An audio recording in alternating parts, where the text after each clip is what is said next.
కామం అంటే కోరిక. కోరికకి ఒక లక్షణం ఉంటుంది. అది ఏం చేస్తుందో తెలుసా అండి? అంధత్వమును ఏర్పరుస్తుంది లోపల. ఎందుకని అంటే మీరు ఒక కోరికకి లొంగారనుకోండి, ఒక పరిమితమైనటువంటి కోరిక పెట్టుకుని మీ శక్తి చూసుకొని అక్కడ వరకు మీరు ప్రయాణం చేయడం గృహస్థాశ్రమంలో దోషం కాదు. కానీ మీ అలివిలేని కోరిక మీరు పెంచుకోవడం మొదలెట్టారనుకోండి, వాళ్ళని చూసి వీళ్ళని చూసి నాకు ₹1,00,00,000 ఉంటే బావుణ్ణు, నేను కూడా అమెరికా అధ్యక్షుడిని అయిపోతే బావుణ్ణు, లేకపోతే నేను కూడా ఇండియాకి ప్రైమ్ మినిస్టర్ అయిపోతే బావుణ్ణు అనో వెర్రి కోరిక పుట్టిందనుకోండి, అర్థం లేని పనులన్నీ మొదలు పెడతాడు. దీనివల్ల ఏమైపోతుందంటే నీకు కోరిక పుట్టింది అనగానే ఆ కోరిక మిమ్మల్ని బంధిస్తుంది. ఇదేం చేస్తుందంటే మిమ్మల్ని తిప్పడం మొదలెడుతుంది. ఆ కోరిక ఎలా తీరుతుందండి? డబ్బులు రావాలి. డబ్బుల కోసం ఏం చేయాలి? తిరగడం మొదలెట్టాలి. ఇప్పుడు ఏమవుతుందంటే ధర్మము గాడి తప్పవచ్చు, అధర్మములోకి వెళ్ళవచ్చు. లేదా మీకు ఉండవలసిన దానికన్నా అనవసరమైన దానికి తిరగడంలో మీరు చెయ్యవలసిన ఈశ్వరారాధన మీరు వదులుకుంటున్నారు. కాబట్టి ఏమైపోయింది? కోరికలు మిమ్మల్ని బంధించేసి కళ్ళల్లో ధూళి పోసేసి కనపడకుండా చేసేస్తాయి. అప్పుడు కుక్క కన్నా హీనమైపోతాడు. ఏమంటారు అందరూ? ఛే, ఎందుకంటే వాడికి అన్ని కోరికలు, ఆ కోరికల వల్లే పాడైపోయాడంట. కాబట్టి కుక్కంత స్థాయికి ఎప్పుడు దిగజారిపోతావు? ఎప్పుడు ఛీ అనిపించుకుంటావు? కామన చేత. కామనని అదుపు చెయ్యి. ఈ కోరిక అవసరమా అని ఒక ప్రశ్నవి. అవసరమే, ఇది చాలా అవసరము అని నీకు అనిపిస్తే చెయ్యి. అలా అవసరము అనిపిస్తే, నేను ఒక మాట చెప్పనండి, మీకు ఒక పరమ యథార్థమైన మాట చెప్తున్నాను. నేను ఇవాళ అబద్ధం చెప్పడానికి నేను ఈ మాట చెప్పట్లేదు. దేశంలో తీర్థయాత్ర చేయడం అన్నది కూడా ఒక స్థితి తరువాత అనవసరమైన పని అయిపోతుంది. శాస్త్రం అలాగే మాట్లాడింది. ఎందుకో తెలుసా అండి? చాలా బరువు అవుతుంది, చేయకూడదు. ఎందుకంటే ఒంట్లో ఓపిక ఉన్నప్పుడు మీరు యాత్ర చేయాలి. ఒంట్లో ఓపిక ఉన్నప్పుడు యాత్ర చేసినప్పుడు మీరు సమస్తము మనస్సు దేవాలయంలోకి వెళ్ళినప్పుడు పూర్ణంగా దాని మీదే పెట్టాలి. మీరు పునః ఇక్కడ దర్శనం ప్రారంభం చెయ్యాలి. ప్రారంభం చేస్తే మీరు ఇంటికి వచ్చి ఈజీ చైర్లో కూర్చున్నారనుకోండి, ఏదో ఒక దేవాలయాన్ని దర్శనం చెయ్యాలి అని మీకు అనిపించింది అనుకోండి, ఏదో ఒక క్షేత్రం, మీరు వెళ్ళిన ఒక క్షేత్రం మీకు జ్ఞాపకానికి వచ్చింది. మీరు ఆ క్షేత్రం మళ్ళీ వెడదామని అనిపించకూడదు. ఓపిక ఉన్నప్పుడు ఎన్ని మాటలైనా వెళ్ళచ్చు, నేను కాదంటలేదు. ఆర్థిక పరిపుష్టి ఉండి ఒంట్లో ఓపిక ఉంటే 1000 మాటలు వెళ్ళండి, తప్పులేదు.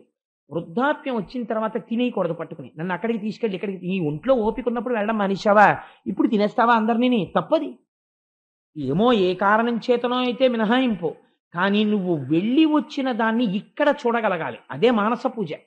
ఒక చోట నువ్వు కూర్చుంటే నీ మనస్సు చేత నువ్వు ఏ ప్రాంతమునకైనా వెళ్ళిపోగలగాలి. నువ్వు ఏ గుడి చూసొచ్చు. అందుకే గుళ్ళోకి వెళితే ఒక నియమం చెప్తారు. ఏమిటో తెలుసా అండి? గుళ్ళోకి వెళ్ళి బయటకు వచ్చిన తర్వాత కాసేపు కూర్చోండి అంటే, కాసేపు కూర్చోండి అని ఎందుకంటారో తెలుసా అండి? నువ్వేం చూసావో అదోసారి చెక్ చేయి. కాసేపు మీరు చూసేస్తారు కదా, గుడి అంతా చూసేశాక మీరు ఇలా కూర్చున్నారనుకోండి, ఇలా కూర్చుంటే మీకు మొత్తం గుడి ప్రాంగణం అంతా జ్ఞాపకానికి వచ్చేయాలి. నేను అయ్యప్ప స్వామి గుడికి వెళ్ళాలి అని అనిపించింది అనుకోండి, ఒక్కసారి నేను దొరగారి కారులోంచి దిగి ఆ రోడ్లోంచి అలా నడిచొస్తుంటే అక్కడ సెక్యూరిటీ గార్డు కనపడి అలా నేను కుడి పక్కకి తిరగగానే ఆ గట్టు దాటి లోపలికి వస్తే హనుమ చుట్టూ ప్రదక్షిణం, ఆ మూలకుండేటటువంటి సింధూరం డబ్బా, అక్కడ అద్దం, అక్కడ ఉన్నటువంటి బ్రహ్మచారి, ఆ ఎదురుగుండా ఉన్న పళ్ళెం, ఆయన నాకు పెట్టే పాదుకలు, అక్కడి నుంచి ఎదురుగుండా వెడితే ఉండే రామాలయం, దాని మీద ఉండేటటువంటి భగవద్గీత మూర్తి, అది దాటి వెళ్ళిన తర్వాత చట్ట, దాని మీద అరుగులోంచి దాటిన తర్వాత గడప దాటి వెడితే బల్ల వెనకాతల అతి సౌమ్యమైన ఆచార్యులు గారి వెనకాతల గదిలో సీతారామ లక్ష్మణులు, హనుమ, ఎర్రటి ముఖంతో గులాబీ రంగుతో సీతమ్మ, ఆవిడ కిరీటం, నిలబడినటువంటి అమ్మవారు, ఆవిడ కట్టుకున్నటువంటి చీర, అందంగా ఆచార్యులు గారు కట్టేటటువంటి ఆ వస్త్రాలంకారం, పక్కన రామచంద్రమూర్తి, ఆయన చేతిలో కోదండం, ఆయన అభయహస్తం, కాళ్ళ దగ్గర ఇలా కూర్చున్న ఆయన పంచ తగిలేట్టుగా కూర్చున్న హనుమ, పక్కన లక్ష్మణస్వామి, ఆయన పట్టుకున్న ధనస్సు, ఆచార్యులు గారు ఇచ్చేటటువంటి నీరాజనం, ఆయన పట్టుకొచ్చి ఉద్ధరణితో నా చేత్తో పోసే నీళ్లు, నేను చేయి గడుక్కుని పట్టుకునే మంత్రపుష్పం, ఆయన చదివేసిన తర్వాత నేను ఆ పళ్ళెంలో వేసేటటువంటి పువ్వు, ఆయన నా గోత్రనామాలు చెప్తూ స్వామి పాదాల మీద వెయ్యడం, బయటికి వస్తుంటే ఎవరో దండం పెట్టడం, ఆ తర్వాత అది యువతలకి దాటి మళ్ళీ కొంచెం ఇలా కుడిపక్కకి తిరిగితే ఓ చిన్న గూట్లో త్యాగరాజస్వామి వారు ఇలా బ్రహ్మం వంక చూస్తూ పరవశించిపోతూ ఇలా తుంబుర పట్టుకుని ఆయన, ఇటు పక్కన కృష్ణ భగవానుడు రుక్మిణీదేవి నిలబడి మంచి పంచె కట్టుకుని అమ్మవారు, అక్కడేమో అద్దాలతో ఎన్ని డబ్బులు లోపలున్నాయో కనపడేటటువంటి హుండీ, అందులోకి వేస్తే ఇలా మహానందిలో నీళ్లలోకి వెడుతున్న రూపాయి కనపడినట్టు ట్రాన్స్పరెన్సీ కనపడే ఒక విచిత్రమైన హుండీ, అక్కడేమో ఆచార్యులు గారు అబ్బాయి నవ్వుతూ అతనిచ్చే పాదుకలు, అతనిచ్చే నీరాజనం చూసి మళ్ళీ అందులోంచి బయటికి వచ్చి ఆలయ ప్రాంగణంలోకి వచ్చి కుడి పక్కకి తిరిగితే కనబడే దత్తాత్రేయ స్వామి వారు, ఇవన్నీ నీకు ఇక్కడ ముద్రపడాలి. ఇప్పుడు అయ్యప్ప స్వామి వరకు నేను ఎక్కడ చెప్పను. ఇక్కడ నీకు కనపడ్డం మొదలైతే నువ్వు ఓపిక ఉన్నప్పుడు చేసిన దర్శనానికి ఏమైనా సార్థకత. ఇవి ఏవి నువ్వు చూడలేకపోతుంటే ఇక్కడ నువ్వు ఎందుకు గుళ్ళోకి వెళ్ళినట్టు? అలా ఎక్కడైనా పొరపాటు పడ్డావేమో చూసుకోవడానికే కూర్చోమంటారు. కూర్చుని కళ్ళు మూసుకొని నువ్వు గుళ్ళోకి వచ్చిన దగ్గర నుంచి ఏమేం చూసావో ఒక్కసారి గుర్తు తెచ్చుకుని, ఫలానా చోట ఏముంది గుర్తు రావట్లేదు అనిపిస్తే మళ్ళీ ఓసారి అక్కడికి వెళ్ళి చూసి నమస్కారం పెట్టి వెళ్ళిపోతే నీకు ఇక్కడ ముద్ర పడిపోతే వృద్ధాప్యం వచ్చిన తర్వాత నువ్వు ఎక్కడ కూర్చో, శ్రీశైలం పెడతావు, వెంకటాచలం పెడతావు, కాశీ పెడతావు, గయ ఎడతావు, ప్రయాగ్ ఎడతావు, ఎక్కడికైనా వెళ్ళిపోతావు. ఇలా వెళ్ళిపోగలిగితే నీ జన్మ సార్థకత అయిపోతుంటుంది. బాల్కనీలో కూర్చున్నట్టు కనపడుతుంటావు, కానీ నువ్వు కాశీలో విశ్వేశ్వరలింగానికి అభిషేకం చేసేస్తుంటావు. బ్రహ్మగారు ప్రజోత్పత్తిని చేసి ఈయన ప్రియవ్రతుణ్ణి ఉత్తానపాదుణ్ణి సృష్టించాడు. ఇప్పుడు ఈ ప్రియవ్రతుడు ఈశ్వరాభిముఖుడై వెళ్ళిపోతానంటున్నాడు, నేను సంసారమునందు ప్రవేశించనంటున్నాడు. ఇప్పుడు బ్రహ్మగారు ఊరుకున్నారనుకోండి, ఇదే లోకమున కట్టుబాటు అయిపోతుంది. అంటే గృహస్థాశ్రమమునందు ప్రవేశించడం అనేటటువంటిది అత్యంత ప్రమాదకరము కాబట్టి దాని యందు ప్రవేశించరాదు. ఒకవేళ ఎవరైనా తెలియక ప్రవేశించాడు అనుకోండి గృహస్థాశ్రమంలో, అప్పుడు ఇంకా పెళ్లికి వెళ్ళి అక్షతలేయడం అన్నది ఏమైపోతుందంటే పరమ పాపకర్మ చూడ్డానికి వెళ్ళడం కింద అయిపోతుంది. అప్పుడు వైదికమైనటువంటి సంప్రదాయంలో వివాహం అనేటటువంటిది, సంసారంలో ఉండడం అన్నది, గృహస్థాశ్రమం అన్నది పావనం ఎలా అవుతుందండి? కాబట్టి ఇప్పుడు ఏదో అయోమయం ఉంది ప్రియవ్రతుని యందు. గృహస్థాశ్రమము అనేటటువంటిది అరిషడ్వర్గములకు నిలయము, అందుకని నేను రానంటున్నాడు. అది యథార్థమైతే ప్రియవ్రతుడు నిజంగా గృహస్థాశ్రమంలోకి ప్రవేశించలేదనుకోండి, తరించాడో తర్వాత తరించలేదో తరువాతి మాట, కానీ అది మాత్రం ఒక మహాపురుషుడు ఏది ఆచరిస్తాడో అది దేశమునకంతటికీ సంప్రదాయం అవుతుంది. తర్వాత వాళ్ళు ఏమంటారు, ఇంకా వంశం ఉత్పత్తి ఎక్కడుంటుంది? ఉత్తానపాదుడి వైపు ఉంటుంది. ఉత్తానపాదుడి వైపు ఉన్న తర్వాత వాళ్ళు మా వంశంలో ఫలానా ప్రియవ్రతుడు అసలు గృహస్థాశ్రమంలోకి వెళ్ళడానికి భయపడ్డాడు, మేమెందుకు వెళ్ళాలని వెళ్ళడం మానేశారనుకోండి, ఇంకా ప్రజోత్పత్తి ఎక్కడుంటుంది అసలు? మరి అలాంటప్పుడు ప్రజోత్పత్తి చెయ్యమని బ్రహ్మగారు స్వయంభూమనుడికి చెప్పిన మాటకి విలువ ఏముంది అసలు? అసలు గృహస్థాశ్రమం అనేటటువంటి ఒక ఆశ్రమాన్ని ఎందుకు ఏర్పాటు చేసినట్టు? ఇది సత్యమా అసత్యమా? ఉండొచ్చా ఉండకూడదా? ఇందులో ఉండడం ప్రయోజనకరమేనా అప్రయోజనమా? ఇందులోకి మరి ఎందుకు ప్రవేశిస్తున్నట్టు? వైదిక మంత్రాలతో వివాహాలు ఎందుకు చేస్తున్నట్టు? ఇది సక్రమమా అక్రమమా? ఇప్పుడు నిర్ధారింపబడాలి. ఈ మాటకు అందుకు కదిలేరు చతుర్ముఖ బ్రహ్మగారు. మీరు కథగా విన్నారనుకోండి, ఇక కదలిక యొక్క అర్థం ద్యోతకము కాదు. ఇప్పుడు ఎవరి గురించి మాట్లాడుతున్నారు బ్రహ్మగారు అంటే మీ గురించి మాట్లాడుతున్నారు, నా గురించి మాట్లాడుతున్నారు, మనమందరం ఉన్న పరిస్థితిని గురించి మాట్లాడుతున్నారు. ఇలా ఉండడం ఒప్పా తప్ప తీర్పు చెప్తున్నారు బ్రహ్మగారు. ఆయన అన్నారు, కోరి వెట్కన నేను నారదుండును నీవు అందరి మీద ఈశ్వరాజ్ఞపూని అడుగకెప్పుడు చెయ్యుచున్నవారముగాన అతని యాజ్ఞ తప్పనలవి కాదు. ఆయన ప్రియవ్రత, నీ అంతట నువ్వు ఒక నిర్ణయానికి వస్తున్నావు. ఏమని? నేను సంసారములో ప్రవేశించను. నువ్వు ఒకటి ఆలోచించు, వేదము అని ఒకటి ఉన్నది. వేదము ఎవరు చెప్పారు? వేదం అంటే ఈశ్వరాజ్ఞ. ఆయన అది అపౌరుషేయము, ఒకళ్ళు రచించలేదు. ఈ వేదం ఎలా వచ్చిందంటే ఋషులైనటువంటి వారు తపస్సమాధిలో ఉండగా వారికి ఈశ్వర వాణి వినపడింది.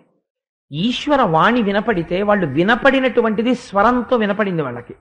వాళ్ళకి ఏది వినపడిందో వాళ్ళు దాన్ని రాయలేదు, వ్రాయకుండా అట్టే పెట్టారు. వాళ్ళు విన్నదాన్ని వాళ్ళ శిష్యులకి వినిపించారు స్వరంతో.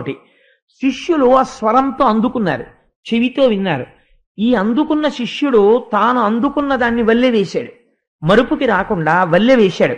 పొరపాట్న కాలగతిలో మంత్రంలో ఒక శబ్దం మారుతుందేమోనని ఘన జట వచ్చాయి. అందుకే మీకు శ్లోకాలకి పద్యాలకి ఘన జట ఉండవు, వేదానికే ఘన జట ఉంటాయి. ఘనాపాటి గారండి ఆయన జట చెప్తారు వినండి అంటారు. జట చెప్తారంటే ఏం చేస్తారు? నమ సోమాయిచ రుద్రాయిచ. మన సుబ్రహ్మణ్య శర్మ గారు లేరేమో సభలో, ఉన్నారేంటి? అదిగో మహానుభావుడు ఇక్కడే ఉన్నారు. మీరు ఎలాగో సభలో మహానుభావుడు ఉన్నారు కదా, మీరు ఒక్కసారి వేదిక మీదకి రండి. ఓ జటలో ఒక్క ముక్క అనండి, ఆ వేదం కూడా వినపడుతుంది, అందరూ సంతోషిస్తారు. మీరు కూడా ఈ వేదిక మీద కూర్చుంటే నాకు ఆనందంగా ఉంటుంది. ఒక్క మాట అనండి, రండి పైకి రండి. ఒక వేద పురుషుణ్ణి చతుర్ముఖ బ్రహ్మగారు వచ్చినట్టమ్మా ఇవాళ కాదా? బ్రహ్మగారు వచ్చినట్లే ఒక జటలో ఒక ముక్క అనండి, వాళ్ళకి బాగా అర్థం అవుతుంది. అప్పుడు చాలా సంతోషం అండి.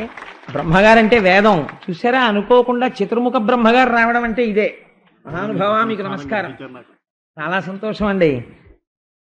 అది జట అంటే విన్నారమ్మా, అందులో అష్టమానువాకంలో రుద్రాధ్యాయంలో నమ సోమాయ చ రుద్రాయ చ నమస్తామ్రాయ చ అరుణాయ చ నమ శంగాయ చ పశుపతయే చ నమ ఉగ్రాయ చ భీమాయ చ నమో వగ్రే వధాయ చ దూరే వధాయ చ నమో హంత్రే చ హనీయసే చ నమో వృక్షేభ్యో హరికేశేభ్యో నమస్తారాయ నమ శంభవే చ మయోభవే చ నమ శంకరాయ చ మయస్కరాయ చ నమ శివాయ చ శివతరాయ చ అని ఒక మంత్రం. దాన్ని భ్రంశము కాకూడదు. రేపొద్దున్న ఎవరైనా అచ్చు తప్పనో లేకపోతే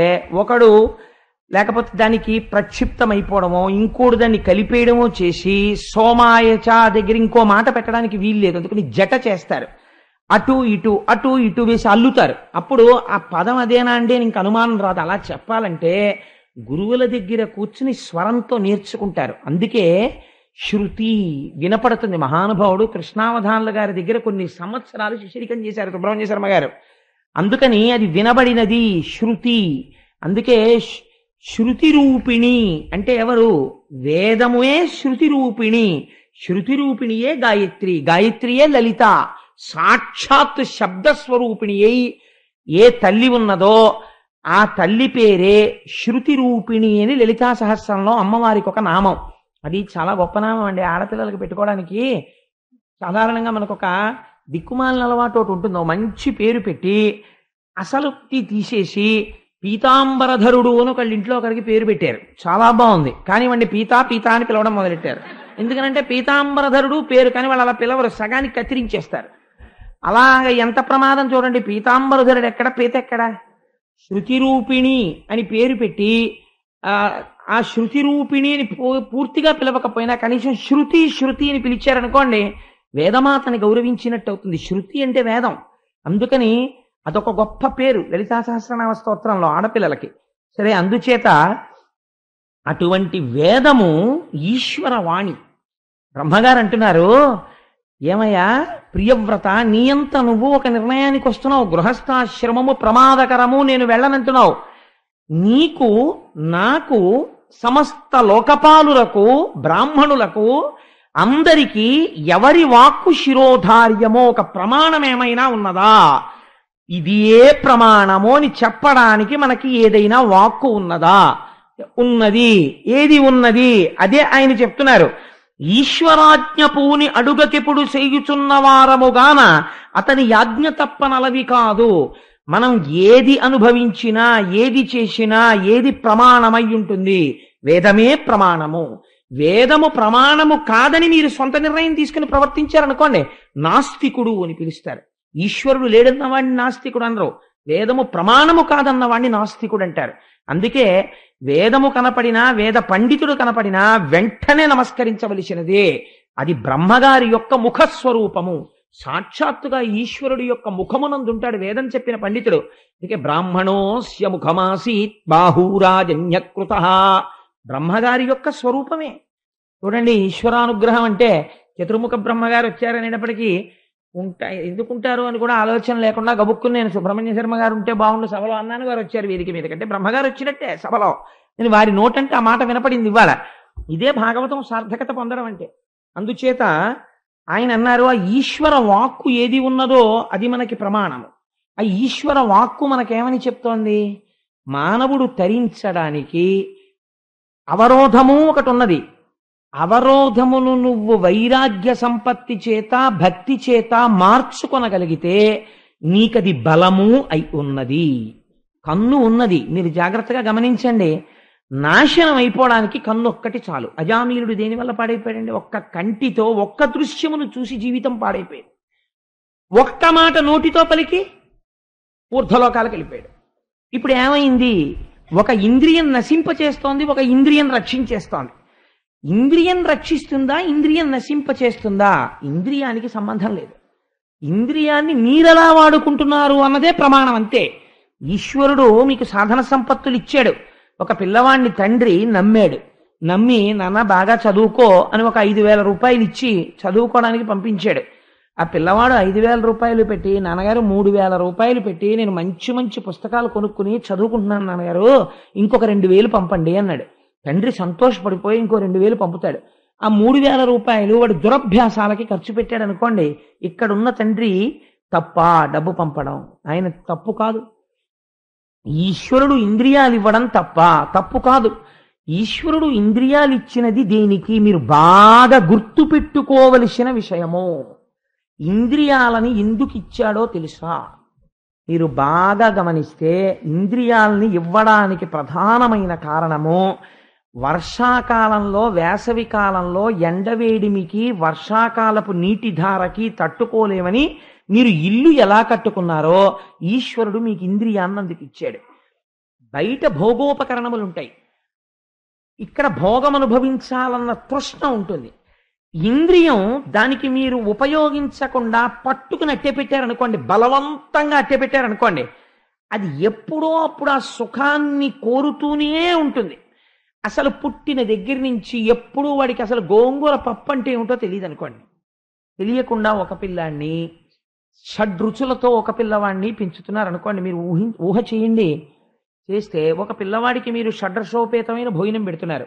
ఒక పిల్లవాడిని ఏదో చాలా పెద్ద పండితుడిని చెయ్యాలి, వాడిని గొప్ప వైరాగ్యవంతుడిని చెయ్యాలని వాడికి మీరు రోజు చప్పిడి మాత్రమే పెడుతున్నారు.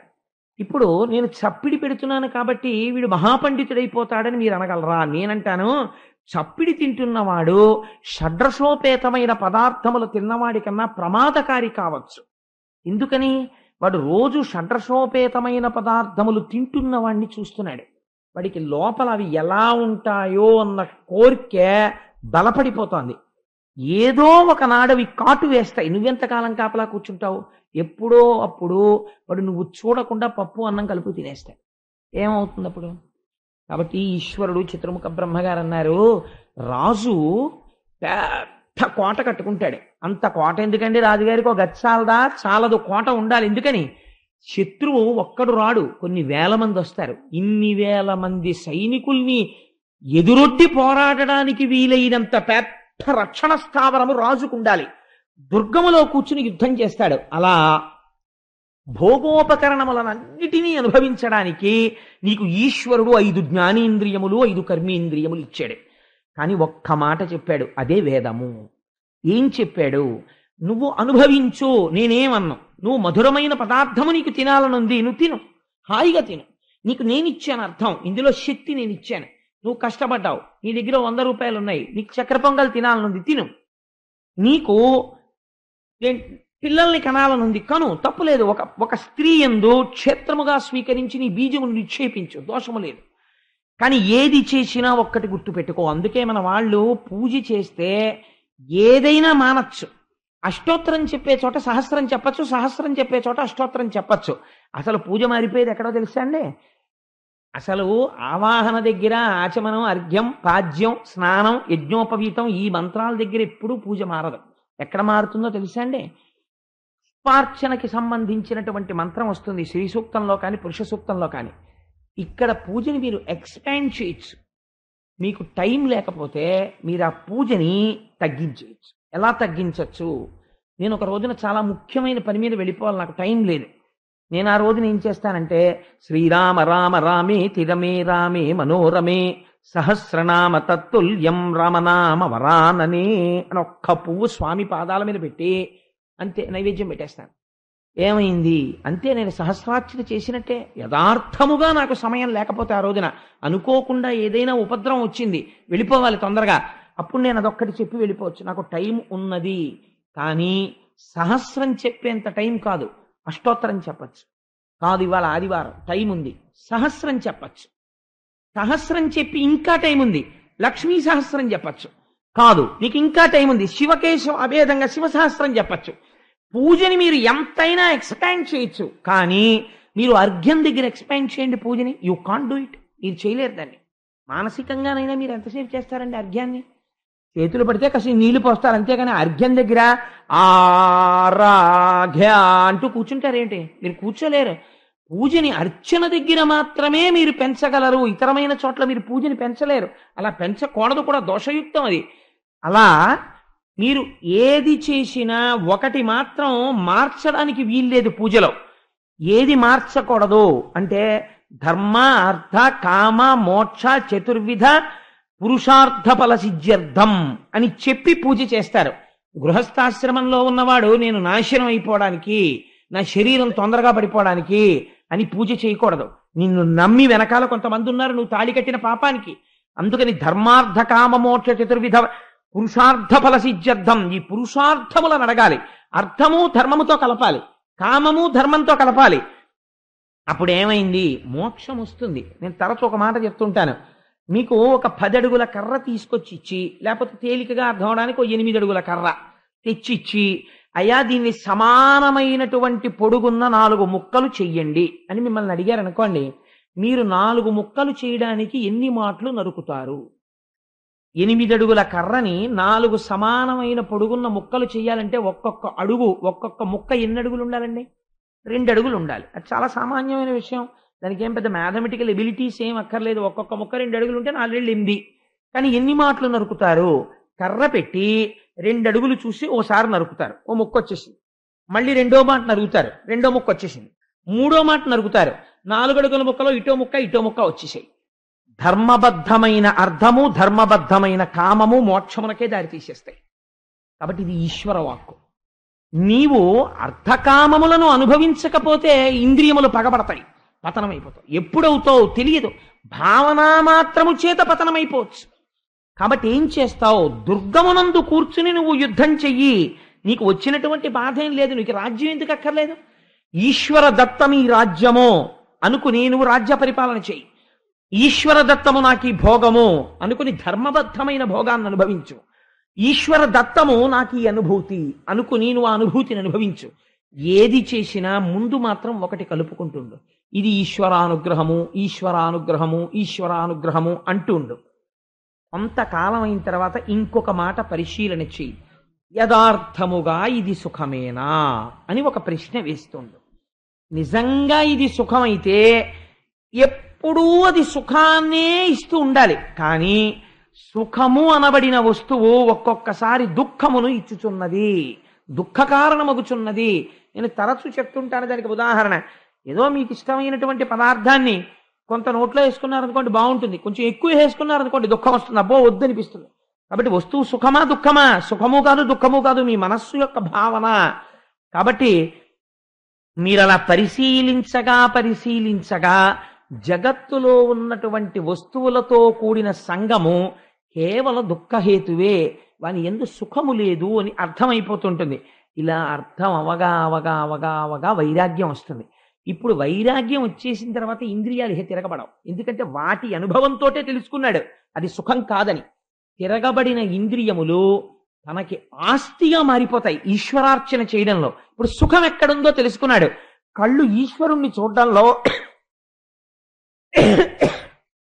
అలసట పొందవు, చేతులు ఈశ్వరుడి అర్చన చెయ్యడంలో అలసట పొందవు, ముక్కు సువాసన చూడడంలో, ఈశ్వర నిర్మాల్యాన్ని సువాసన చూడడంలో అలసట పొందదు. ఇంకా చూపించు అంటుంది. అప్పుడు ఏమైంది? భక్తి వైరాగ్యముల చేత జ్ఞానము కలుగుతుంది. ఏ వస్తువుని పొందాలి అన్నది తెలుస్తుంది. అదే సత్యం తెలుసుకోవడం. సత్యం అంటే మారనిది, ధర్మం అంటే మారునది. ఇంతే. మీరు జాగ్రత్తగా గుర్తుపెట్టుకుంటే చాలా తేలికండి. మారిపోతున్న దాన్ని పట్టుకుని మారని దాంట్లోకి వెళ్ళాలి. ధర్మం అంటే ఏమిటో తెలుసా అండి? ఎవర్ చేంజింగ్, ప్రతి క్షణం మారిపోయేదాన్ని ధర్మం అని పిలుస్తారు. ఎందుకు అలా పిలుస్తారో అని మీరు నన్ను అడగచ్చు. ఇప్పుడు నేను ఇక్కడ కూర్చున్నాను, మీ అందరికీ నేను ప్రసంగం చేసేటప్పుడు నేను ఒక పౌరాణిక ధర్మం పాటించాలి. నేను కిందకి దిగిపోతాను. దిగిపోయిన తర్వాత మా దొరగారు నా దగ్గరికి వస్తారు. అప్పుడు నేను వారితో మాట్లాడేటప్పుడు వారిని నేను ఒక తండ్రిగా గౌరవిస్తే వారి పట్ల పుత్రుడు ఎలా ప్రవర్తిస్తాడో అంత గౌరవంగా ప్రవర్తించాలి. ఆ తరువాత నేను ఆ స్వామి మందిరానికి వెడతాను. వెడితే అక్కడ నేను ఒక భక్త ధర్మాన్ని పాటిస్తాను. అక్కడి నుంచి ఇంటికి వెళ్ళిన తర్వాత నా కూతురు కనపడుతుంది, పితృధర్మాన్ని పాటిస్తాను. నా భార్య కనపడుతుంది, భర్తృధర్మాన్ని పాటిస్తాను. ఈ ఒక ధర్మం ఉందా? మారిపోతోంది. ఏకాదశి నాడు ఉపవాసం ధర్మం, ద్వాదశి నాడు ఎంత తొందరగా అన్నం తినేస్తే అంత పుణ్యం. యథార్థం అంతేనంటే పారణ ధర్మం ద్వాదశి నాడు. తొందరగా భోజనం చేయమని చెప్పింది శాస్త్రం ద్వాదశి నాడు. కాబట్టి ఏమైంది? ఏకాదశి నాడు ఉన్న ధర్మం ద్వాదశి నాడు లేదు. భార్య ముందు ఉన్న ధర్మం తల్లి దగ్గర లేదు. తల్లి దగ్గర ఉన్న ధర్మం తండ్రి దగ్గర లేదు. తండ్రి దగ్గర ఉన్న ధర్మం ఆఫీసర్ గారి దగ్గర లేదు. ఆఫీసర్ గారి ధర్మం అతిథి దగ్గర లేదు. ధర్మం మారుతోంది. మారుతున్న ఇన్ని ధర్మాల్ని నువ్వు జాగ్రత్తగా అనుష్ఠిస్తే మారని సత్యమును తెలుసుకుంటావు. సత్యమే ఈశ్వరుడు. ఆ ఈశ్వరుడు తెలుస్తాడు. అందుకని నువ్వు ఇప్పుడు మారుతున్న ధర్మాన్ని అనుష్ఠానం చేయడానికి ఎందులో ఉండాలి? గృహస్థాశ్రమంలోకి వెళ్ళాలి. గృహస్థాశ్రమంలోకి వెళ్ళిన తరువాత నీకు వచ్చిన జ్ఞానము స్థిరమైన జ్ఞానమయ్యా. అందుకని నువ్వు అందులోకి ప్రవేశించు. నీకు వచ్చిన దోషం ఏమిటి? నీకు వచ్చిన కష్టం ఏమిటి? ఈశ్వరాజ్ఞని ఉల్లంఘించిన వాడి అవుతావు. లేకపోతే అయితే మీరు నన్ను ఒక మాట అడగచ్చు, ఏమండి మరి గృహస్థాశ్రమంలోకి వెళ్లకుండా కొంతమంది సన్యసించిన వాళ్ళు ఉంటారు, వాళ్ళందరూ తప్పు చేసిన వారా అని మీరు నన్ను అడగవచ్చు. మీరు ఒక విషయాన్ని బాగా జ్ఞాపకం పెట్టుకోండి. ఏ సిద్ధాంతములకైనా కూడా మహాపురుషులైనటువంటి వారి యొక్క మినహాయింపులు ఉంటాయి. శంకర భగవత్పాదులు వివాహం చేసుకోకుండా సన్యసించారు. అంత మాత్రం చేత శంకర భగవత్పాదులు తప్పు చేశారని మీరు చెప్పగలరా? మీరు చెప్పలేరు. ఒక్కొక్క సిద్ధాంతానికి ఎక్కడో ఉంటారు, ఒక మహాపురుషుడో ఇద్దరు మహాపురుషులో ఉంటారు. అటువంటి వారు సర్వకాలముల యందు కూడా లోకమునందు అటువంటి అతీతమైనటువంటి స్థితి చేత తాము చేసినది నిజమే అని నిరూపించుకుంటుంటారు. అందుచేత అవి మనకి చర్చనీయాంశములు కావు. సామాన్యమైన విషయాన్ని ప్రతిపాదన చేస్తున్నాం అంతే. అందుచేత గృహస్థాశ్రమమునందు ప్రవేశించవలే. ఈ మాట చెప్తే ఆయన అన్నాడు, మహానుభావ మీరు వచ్చి ఈ మాట చెప్పారు కాబట్టి నేను తప్పకుండా గృహస్థాశ్రమంలో ప్రవేశించి రాజ్య పరిపాలన చేస్తాను. ఇది ధర్మం అంటే. పెద్దలైనటువంటి వారు వచ్చి చెప్పినప్పుడు వారి మాట వినేటటువంటి లక్షణము ఎవరికి ఉన్నదో వాడు బాగుపడతాడు. నాశనం అయిపోతున్నాడని గుర్తేమిటో తెలుసా అండి? సాధారణంగా ఒక మాట వస్తుంటుంది నోటి వెంట. ఏమిటో తెలుసా? ఏమిటండి, నేను కాని తలుచుకున్నానా సాక్షాత్తుగా ఈశ్వరుడు వచ్చినా లొంగనంటాడు. ఈశ్వరుడు వచ్చినా కూడా లొంగకపోవడం నీ పతన హేతు. ఈశ్వరుడు వచ్చి చెప్తే అయా ఈశ్వరుడిలా ఎవడైనా నాకు అనిపించి చెప్పాడు అనుకోండి, ఏమో నేను మారచ్చు అన్నారనుకోండి, ఇంకా ఎక్కడో సంస్కార బలం మీ యందు మిగిలింది. అంటే ఎవరినో మీరు ఈశ్వరుడిగా అంగీకరించవచ్చు, వారి బోధ మీరు అనుకున్న దానికన్నా గొప్పగా అనిపిస్తే. అలా నేను వినను అని మీరు అనుకున్నారనుకోండి, అప్పుడు ఏమవుతుంది? మీ మూర్ఖత్వము ప్రకటమవుతోంది. దాని చేత మీ పతనమును కొని తెచ్చుకుంటున్నారన్న విషయం బోధపడిపోతుంది. అలా ఎవడైనా మాట్లాడారనుకోండి, వాడితో చాలా తక్కువ మాట్లాడాలి. అదొకటి. సాధారణంగా ఒక తప్పు మాట ఒకటి మాట్లాడుతుంటారు, మూడో కంటివాడికి తెలియకుండా చేయండి అంటారు. మూడో కంటివాడు ఎవరండి? మూడు కన్నులు ఉన్నవాడు త్రయంబకుడు, పరమేశ్వరుడు, పరమశివుడు. శివం అంటే ఆయన ఇక్కడే ఉన్నాడు మంగళం చేస్తూను. ఇక్కడ ఉన్నవాడికి తెలియకుండా అసలు ఈ మాట బయటికి వచ్చిందా? ముందు వాడికి తెలిసి ఎంగిలైపోయి బయటకు వచ్చింది. వాడికి తెలియకుండా చేయమంటున్నాడు అనగానే ఇదో మహాపాపం కింద రాస్తారు. కాబట్టి మూడో కంటి వాడికి తెలియకుండా అన్నది ఆ మాట తప్పు. బహుశా రహస్యంగా చెయ్యి అనడానికి మూడో కంటికి తెలియకుండా అనాలేమో, కానీ వీడు మూడవ కంటివాడికి తెలియకుండా అంటుంటాడు. అపభ్రంశం అయిపోతుంది ఆ వాక్యం. అందుచేత చతుర్ముఖ బ్రహ్మగారు చెప్పినటువంటి మాటని ప్రియవ్రతుడు విన్నాడు. విని ఆయనకి తగినటువంటి ఒక భార్యని చేపట్టాడు. విశ్వకర్మ యొక్క కుమార్తె. విశ్వకర్మ అంటే సాక్షాత్తు శ్రీ మహావిష్ణువే విశ్వకర్మ అండి. ఎందుకంటే విశ్వకర్మ మనుస్పష్టాస్తవిష్టస్తవిరోధ్రువ. ఈ విశ్వమునంతటిని నిర్మించిన వాడెవరున్నాడో వాడికే విశ్వకర్మ అని పేరు. నీటిలో తిరిగేటటువంటి బాతు యొక్క కాళ్ళు నీటిలోకి దిగిపోకుండా బాతు యొక్క వేళ్ల మధ్యలో చర్మమును పెట్టిన వాడెవరో, భూమి మీద తిరిగే మనిషికి పట్టు దొరకడానికి వేళ్ల మధ్య చర్మము పెట్టని వాడెవడో, ఏ అమ్మ కడుపులో అటువంటి బిడ్డని రూపు చేస్తున్న వాడెవరో, ఇన్ని శిల్పాలు చెక్కుతున్న వాడెవడో వాడు విశ్వకర్మ. కాబట్టి ఇప్పుడు ఎవరా విశ్వకర్మ? విష్ణువే విష్ణుకర్మ. అందుకని ఆ విష్ణుకర్మ యొక్క కుమార్తె అయినటువంటి బర్హిష్మతి అనబడేటటువంటి ఒక స్త్రీని ఆయన భార్యగా చేపట్టాడు. వారి యందు 10 మంది కుమారులను కన్నాడు. అది వారు అగ్రీధ, ఇద్మజిహ్వ, యజ్ఞబాహు, మహావీర, హిరణ్యరేత, ఘృతపృష్ఠ, సవన, మేధాతిథి, వీతిహోత్ర, కవి అని 10 మంది కుమారుల్ని కన్నాడు. ఊర్జస్వతి అనబడేటటువంటి ఒక ఆడపిల్ల పుట్టింది. ఆడపిల్ల పుట్టడ బహుశా నాకైతే అనిపిస్తుంటుంది ఇవాళ లోకంలో నానుడి తిరగబడింది. ఎలా అంటే ఇద్దరు, ఒక ఆడపిల్ల పుట్టిందనుకోండి, ఒక మగపిల్లాడి కోసం వెయిట్ చేస్తున్నామండి అంటారు. ఒక ఇద్దరు మగపిల్లలు పుట్టారనుకోండి, ఒక ఆడపిల్ల కోసం వెయిట్ చేస్తున్నామండి అన్నవాడు కనపట్టలేదు ఇప్పుడు. నిజంగా ముందు ఆడపిల్ల పుట్టిందనుకోండి, అది ఈశ్వర కృప అన్నమాట. నా దృష్టిలో ఎవరు ఈశ్వరుణ్ణి నమ్మాడో వాడికి ఈశ్వరానుగ్రహం కలగాలంటే అమ్మవారి స్వరూపంగా ఆడపిల్ల పుడుతుంది. ఆడపిల్ల ఉన్న ఇంటికి ఉన్న సంస్కారము ఆడపిల్ల లేని ఇంటి యందు ఉండదు. ఎందుకో తెలుసా అండి? అసలు ఆడపిల్ల అంటే షీఈస్ ది టెండర్ హార్టెడ్. ఆ పిల్లకున్నంత ఆప్యాయత, ఆడపిల్లకున్న ఆప్యాయత ఎవరికీ ఉండదండి. అన్నయ్య వస్తే ఇంటికి ఒరే అన్నయ్య, ఒరే అన్నయ్య అని మీరు ఎదర విందురుగాని దశమస్కందంలో అన్న చెమింపు మన్న తగదల్లుడుబా కాడిది మేనకోడలవు అని 1కి 10 మాటలు అన్నయ్య అన్నయ్య అన్నయ్య అన్నయ్య అని ఎన్ని మాటలు పిలుస్తారో వాళ్ళు. ఇంకసలు తమ్ముడైతే వాళ్ళ ముద్దుకు అంతూ దరి ఉండదు, అంత ముద్దు చేస్తారు. అమ్మ ఇలా పడుకుంటే కాళ్ళు ఒత్తుతారు, అమ్మ వంట చేస్తుంటే వచ్చి వంట చేసి పెడతారు. వాళ్ళకి ఎలా అర్థం అవుతుందో తెలియదు మరి. ఇంత చిన్నతనంలో అమ్మ ఏం నాన్నగారండి అలా ఉన్నారు అంటారు. అంటే కొంచెం కాస్త నీరసంగా ఉందమ్మా, కానీ ఉపన్యాసానికి వెళ్ళాలి అందుకని బయలుదేరుతున్నాను అంటే వాళ్ళకి ఏం తెలుసో చిన్న వయసులో గబగబ ఓ నిమ్మకాయ పిండేసి కాసిన పంచదార నీళ్ళు కలిపేసి నాన్నగారండి నీళ్ళు తాగెళ్ళండి అంటారు. ఎంత ప్రేమండి ఆడపిల్లకి. ఆడపిల్లతో కలిసి తిరిగిన అన్నదమ్ముడికి ఆడపిల్ల విలువ తెలిసి దాంపత్యము పరిపుష్టమవుతుంది ఆడపిల్ల హృదయం తెలుసున్నవాడు కనుక. అంటే అలా ఉండరా అండి ఆడపిల్లలు లేకపోతే నన్ను అనకండి, నేను తీర్పులని ఎందుకు చెప్తాను, నాకేం అవసరం. అందుకని ఏమో అలా ఉండవచ్చు. ఒక్కొక్క కుటుంబంలో ఆడపిల్లలు లేకపోయినా మగపిల్లలు అదృష్టవంతులు, అంత అందంగా అంత మర్యాదగా ఉన్నవాళ్ళు ఉండవచ్చు. నేను ఎందుకు కాదనాలి? అందుకని 10 మంది కొడుకుల తర్వాత ఊర్జస్వతి అనబడేటటువంటి ఆడపిల్ల పుట్టింది. దీని చేత తరించాడు. ఎంత ఆశ్చర్యమో చూడండి. ఆడపిల్లలు కన్యాదానం చేస్తే ఎన్ని చెప్పుకుంటారండి. మగపిల్లవాడికి స్నాతకం అంతా కాషనాడరు. మగపిల్లాడి స్నాతకం ఏమిటో తెలుసా అండి? అంతా కాషనాడరే, అందులో ఏమీ ఉండదు. నందీశ్రాద్ధం చేసి ఆ గురువుగారు వచ్చి అక్కడ కూర్చుని, ఒరే చాలా జాగ్రత్తగా ఉండు సుమా, సత్యమే చెప్తూ ఉండు సుమా, నువ్వు గృహస్థాశ్రమంలోకి ప్రవేశించింది కామక్రోధాలకు లొంగిపోవడానికి కాదు. అతిథి దేవోభవ, ఆచార్య దేవోభవ, మాతృదేవోభవ, పితృదేవోభవ, ఇన్ని మంత్రాలు చెప్పి స్నాతకము అంటే పవిత్రం చేస్తారు. చేసి అదే స్నాతకోత్సవము అని యూనివర్సిటీస్ అడాప్ట్ చేసుకున్నాయి ఆ పేరుని. ఆ స్నాతకము అన్న ఉత్సవం చేసి తండ్రి యోగ్యుణ్ణి చేసి వరుడుగా పెళ్లిపీటల మీదకి తీసుకెడతాడు.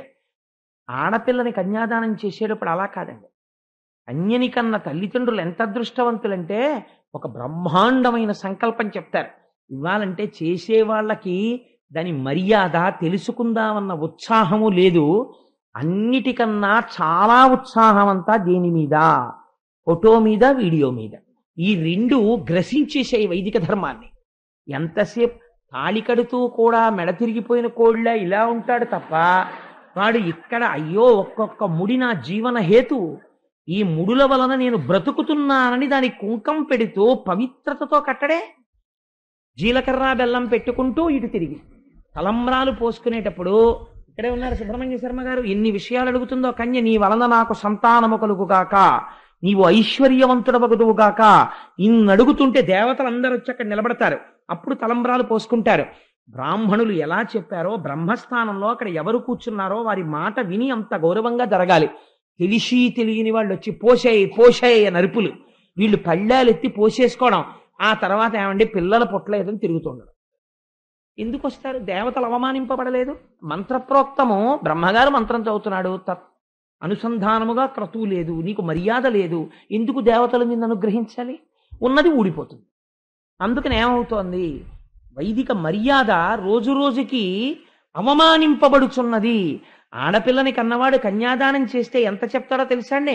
ఇక్కడి నుంచి బ్రహ్మలోకానికి నువ్వు గింజలు పేర్చుకుంటూ వెడితే మళ్ళీ ఆ నువ్వు గింజలన్నీ లెక్క పెడితే ఎన్ని నువ్వు గింజలు వస్తాయో అన్ని సంవత్సరాల పర్యంతము బ్రహ్మలోక ప్రాప్తి. ఇలా ఎంత సంకల్పం చెప్తారో చెప్పి మహాసంకల్పం చెప్పి నారాయణుడిగా భావించి కన్యాదానం చేస్తాడు. ఏది కొడుకు పక్షంలో చూపించండి నాకు ఇంత అల్లరి. వాడు ఒక్కటే చేయగలడు. చచ్చిపోయిన తర్వాత గయాశ్రాద్ధం పెట్టగలడు ఓపిక ఉంటే. లేకపోతే అబ్బా నేను ఎక్కడ వెళ్ళగలండి, ఇప్పుడు గయాన్ని వెళ్ళకపోతే నీ పిడబోయారు, ఇంకా ఎవడో నీకు చేసేవాళ్ళు లేడు. వీడు ₹1,00,00,000 కొడుక్కిస్తాడు. వాడేమో పిఠాపురం నుంచి నల్లావుని తీసుకొచ్చి దానం చేస్తే ₹5,000 అయిపోతాయని ₹1 ఇచ్చి గోదానం చేసేస్తాడు. ఎంతకైనా అయిపోతుంది గోదానం నీకు శ్రద్ధ లేకపోతే. ఆయనకే అక్కడ మాత్రం రే చూసావా ఒకసారి వెనక్కి తిరిగి చూడు, నువ్వు ఇచ్చిన దానికి వాడు కర్రావును కూడా తీసుకురాలేదురా అంటారు. వాళ్ళు వైతరిలో పడి కొట్టుకుంటాడు.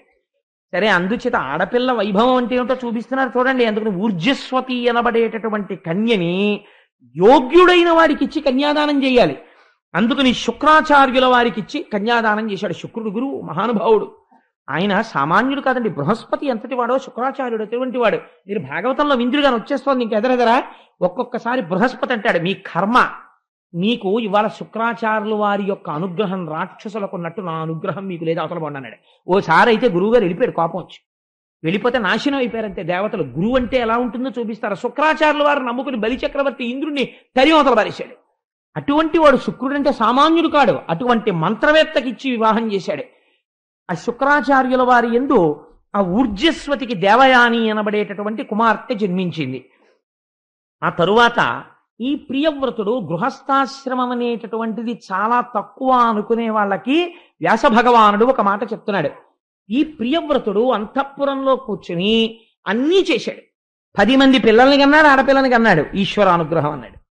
అద్భుతమైన పూజ చేశాడు. ఈ పూజ చెయ్యడం ఈశ్వరానుగ్రహం అన్నాడు. భోగములను అనుభవించాడు, ఈశ్వరానుగ్రహం అన్నాడు. సింహాసనం మీద కూర్చున్నాడు, ఈశ్వరానుగ్రహం అన్నాడు. పరిపాలన చేశాడు, ఈశ్వరానుగ్రహం అన్నాడు. ఏది చేసినా భగవంతుణ్ణి తలుచుకున్నాడు. తలుచుకుంటే గృహస్థాశ్రమంలో ఉన్న ప్రియవ్రతుడు ఏ స్థితిని పొందాడో, సంసారమును వదిలిపెట్టి వెళ్లి హిమాలయాల్లో కూర్చుని కొన్ని వేల సంవత్సరములు తపస్సు చేసినటువంటి ఒక మహాయోగి ఎటువంటి తేజస్సుతో కూడినటువంటి స్థితిని పొందుతాడో అంతటి స్థితిని పొందేశాడు. పొందేస్తే ఇప్పుడు ఆయనకు కోరిక పుట్టింది. ఏమిటో తెలుసా అండి? చిత్రమైన కోరిక. భూమి ఆ మేరు పర్వతానికి ఉత్తర దిక్కున సూర్యుడు ఉన్నప్పుడు దక్షిణం చీకటిగా ఉంటుంది. సూర్యుడు దక్షిణ దిక్కునుంటే ఉత్తరం చీకటిగా ఉంటుంది. నేను గృహస్థాశ్రమంలో ఉండి ఈశ్వరారాధనము చేసి శ్రీ మహావిష్ణువు అనుగ్రహము చేత ఇంతటి తేజస్సుని పొందాను. ఇవాళ ఈ తేజస్సు యొక్క గొప్పతనాన్ని నాకు చతుర్ముఖ బ్రహ్మగారు చెప్పారు గృహస్థాశ్రమంలోకి ప్రవేశించమని. ఈ ఆశ్రమం యొక్క గొప్పతనం ఏమిటో లోకానికి తెలిసేటట్టు చెయ్యాలి శాశ్వతంగా. అందుకని హద్దు ఏమిటి? కాలమునకు మొదటి హద్దు 7 రోజులతో వారం ప్రారంభం అవుతుంది. 7 రోజులు నేను ఈ భూమండలమునందు చీకటి లేకుండా చేస్తాను. సూర్యుడు ఉత్తరాన ఉంటే దక్షిణాన, మేరుకి దక్షిణాన ఉన్నది చీకటిగా ఉండాలి కదా. సూర్యుడు ఎంత వేగంతో తిరుగుతాడో అంత వేగంతో అలిసిపోని రథాలనికి, అంత తేజోవంతమైన రథం మీద సూర్యుడు ఎంత తేజస్సుతో ఉంటాడో నేనంత తేజస్సుతో సూర్యుడు ఉత్తరాన ఉంటే దక్షిణాన్ని ఉంటాను. సూర్యుడు దక్షిణానికి వచ్చేప్పటికీ నేను ఉత్తరానికి వెళ్ళిపోతాను. అలా 7 రోజులు అవిశ్రాంతంగా తిరుగుతాను. 7 రోజులు బ్రహ్మాండముల యందు చీకటి ఉండదు. చీకటి లేకుండా అపర సూర్యుడనై తిరుగుతాను. గృహస్థాశ్రమంలో ఉండి పూజ చేసిన వాడు ఈ స్థితిని పొందగలరని నిరూపిస్తాను అని రథం ఎక్కాడు. ఇది సామాన్యమైన విషయం అని మీరు ఊహించగలరా? రథం ఎక్కి సూర్యుడు అక్కడ సూర్యాస్తమయం అటువైపు అయిపోగానే ఈయన రథం మీద అక్కడికి వెళ్ళాడు. అంతే, అక్కడ వెలుతురు వచ్చేసింది. ఈయన అక్కడ 12 గంటలు తిరిగాడు. అక్కడ అంతా వెలుతురుంది. మళ్ళీ సూర్యుడు అటు వచ్చేటప్పటికి ఇటు చీకటి వైపు ఈయన వచ్చాడు. అలా 7 రోజులు మేరువు చుట్టూ ప్రదక్షిణం చేశాడు. 7 రోజులు బ్రహ్మాండమునందు భూలోకమునందు చీకటి లేదు, వెలుతురే ఉంది. అంటే అసలు చీకటన్న దాన్ని లేకుండా చేశాడు అపర సూర్యుడై. ఎవరు? ప్రియవ్రతుడు. ఎలా? గృహస్థాశ్రమమునందు ఉండి. ఇది చేస్తేట ఆయన 7 సార్లు భూమికి మేరువుని చుట్టి ప్రదక్షిణం చేస్తుంటే ఆయన రథపు జాడలు పడ్డాయిట. ఈ జాడలు పడిన చోటికి వచ్చి 7 సార్లు ప్రదక్షిణంలో 7 జాడలలోకి వచ్చి 7 సముద్రాలు నిలబడ్డాయి. ఆ లోతుగా పడినటువంటి చారికెల్లో అవే లవణ సముద్రము, ఇక్షు సముద్రము, సురా సముద్రము, దధి సముద్రము, మండోర సముద్రము, శుద్ధోర సముద్రము, ఘృత సముద్రము. తదనంతరము ఈయన ఇలా రథపు గాడి పడుతుంటే గాడికి మధ్యలో ఎత్తుగా భూమి నిలబడింది. అటు నీరు ఇటు నీరు, అటు సముద్రం ఇటు సముద్రం, మధ్యలో ద్వీపాలు ఏర్పడ్డాయి. ఇలా 7 ద్వీపములు ఏర్పడ్డాయి. మనం ఇవాళ సంకల్పం చేస్తే జంబూ ద్వీపే భరతవర్షే అని చెప్తాం. ఇవి ఎక్కడివో తెలుసా అండి? మహానుభావుడు ప్రియవ్రతుడు తిరిగినప్పుడు ఏర్పడిన ద్వీపాలు. ఆ రథపు గాడి మధ్యలో ఏర్పడ్డాయి జంబూ ద్వీపము, ప్లక్ష ద్వీపము, శాల్మలి ద్వీపము, కుశద్వీపము, క్రౌంచ ద్వీపము, శాక ద్వీపము, పుష్కర ద్వీపము. ఇది విన్నంత మాత్రం చేత పాపాలు తొలగిపోతున్నాయన్నారు. అటువంటి ద్వీపములు 7 ద్వీపములు ఏర్పడ్డాయి, 7 సముద్రములు ఏర్పడ్డాయి. అటువంటిది సాధించి ఇది చెయ్యవలసింది. ఇంత సాధించిన తరువాత ఇంకా సంసారంలో ఉందామని ప్రియవ్రతుడు అనుకోలేదుట. పిల్లలు పెద్దవాళ్ళు అయిపోయారు, పట్టాభిషిక్తులవ్వడానికి కావలసినటువంటి యోగ్యతని సాధించుకున్నారు. అందుకని ఆయన అనుకున్నట్ట, నేను ఎందుకు ఉండాలి ఇంక సంసారంలో? ఇంకా నేను ఇప్పటిదాకా అనుభవించినటువంటి భోగముల వలన కలిగినటువంటి సుఖము ఏది ఉన్నదో ఆ సుఖము తాత్కాలికము. దేని వలన ఈ సుఖములు కలిగాయో అది శాశ్వతము. ధర్మానుష్ఠానము వలన సత్యమును తెలుసుకున్నాడు. ఆ సత్యమునందు నేను లీనమైపోతానని ప్రవృత్తి మార్గంలోంచి నివృత్తి మార్గంలోకి వెళ్ళిపోయాడు. భార్య వంక చిట్ట చివర ప్రియవ్రతుడు వెళ్ళిపోతున్నప్పుడు చూసిన చూపుట ఒక శవాన్ని చూసినట్టు చూసి వెళ్ళిపోయాడు. ఎంత గొప్ప మాట పోతన గారు వాడారో తెలుసా అండి? సంసారమంతా ఎందులోంచి వచ్చింది? భార్యలోంచి. అంటే అంతటి నివృత్తి ధర్మాన్ని, అంతటి వైరాగ్యాన్ని పొందేశాడు. ఆఖరణ పొందేసి అరణ్యములకు వెళ్ళి ఘోరమైనటువంటి తపమాచరించి తనలో ఉన్నటువంటి తేజస్సుని ఈశ్వర తేజస్సుతో కలిపి మోక్షాన్ని పొందేశాడు. చతుర్ముఖ బ్రహ్మగారు చెప్పినది సత్యమా అసత్యమా విని నీవు దాన్ని అనుష్ఠాన పర్యంతమునకు తెచ్చుకోగలిగితే గృహస్థాశ్రమమునందు నీవు సాధించలేనిదేది. ఇది ఈ విషయం చెప్పి, ఒక తండ్రి ఇలా ఉంటే తండ్రి కొడుకు ఎలా ఉండాలి? కాబట్టి ఇంతటి తేజోమూర్తి యొక్క కొడుకులు కూడా అలా ఉండాలి అని మనం భావిస్తాం. ఇదే నేను ఉపన్యాసానికి ఉపోద్ఘాతంలో చెప్పింది. సాధారణంగా ఆధ్యాత్మిక సంపత్తి అనేటటువంటిది మాత్రం వారసత్వంగా రాదు. ఒక్కొక్క ఇల్లు చూడండి, ఒక్కొక్క మహాపురుషుడు ఉండడం వల్ల అది దేవాలయం అయిపోతుంది. దేవాలయానికి ఎలా వెడుతుంటారో వస్తుంటారో ఆ ఇంటికి అలా వెడుతుంటారు వస్తుంటారు జనం. అంతూ జరిగి ఉండదు. కొంతకాలం అయిపోయిన తర్వాత కాలగతిలో ఆ మహాపురుషుడు వెళ్ళిపోతాడు. ఆ పురుషుడి తేజస్సుతో కూడుకున్న వాళ్ళు, ఆయనతో ఉన్న వాళ్ళందరూ ఉంటారు. ఎవ్వరు వెళ్ళరు ఇంకా ఇంటికి. ఆ ఇంటికి వచ్చేవాడు ఒక్కడు కనపడడు. ఎందుకని? ఆ ఐశ్వర్యము వారితో వెళ్ళిపోయింది. వారికి ఎక్కడొచ్చింది ఐశ్వర్యం?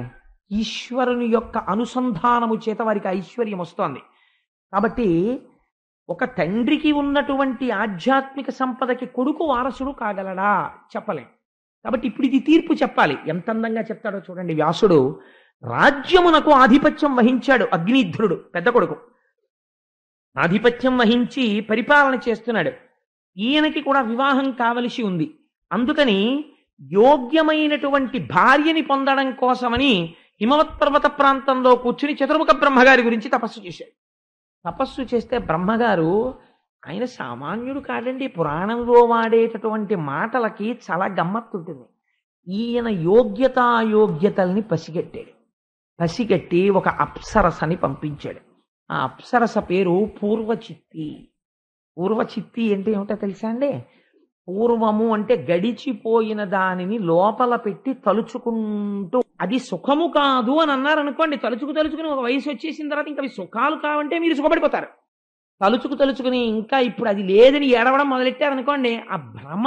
నిన్నటి రోజున చెప్పాను కదా, పురంజనుడు ఎలా పోయాడు అంటే, ఆ యవనుల యొక్క సైన్యం వచ్చేసింది, భయుడు వచ్చేశాడు, ప్రజ్వరుడు వచ్చేశాడు, దేవగుప్తం కార్యం జరిగిపోయింది, రహస్యంగా తోషవతల పారేశారు కోటలోంచి, అంటే చచ్చిపోయాడు.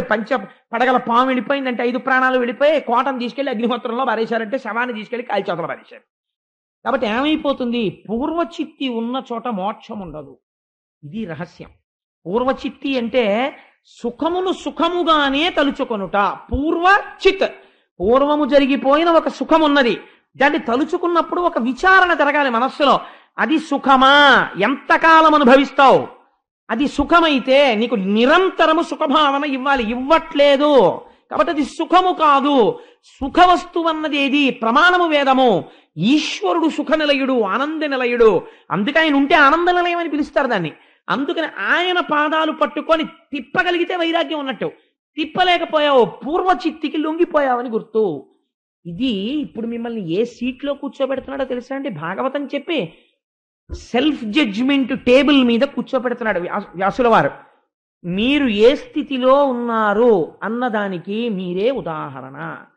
సుఖములే జ్ఞాపకం ఉంటున్నాయి, వాణి ఎందే పూనిక ఉంటోంది, ఈశ్వరుడి వైపుకి తిరగట్లేదు, ఆ సుఖములు సుఖములు కావన్న భావన కలగట్లేదు, పూర్వచిత్తికి లొంగుతున్నావు. ఫలితమేమి? అగ్నిధ్రుడి యొక్క చరిత్ర వినండి. కాబట్టి బ్రహ్మగారు ఆ పూర్వచిత్తి అన్న అప్సరసని పంపాడు. పంపితే ఈయన ఎవరి కోసం తపస్సు చేస్తున్నాడండి?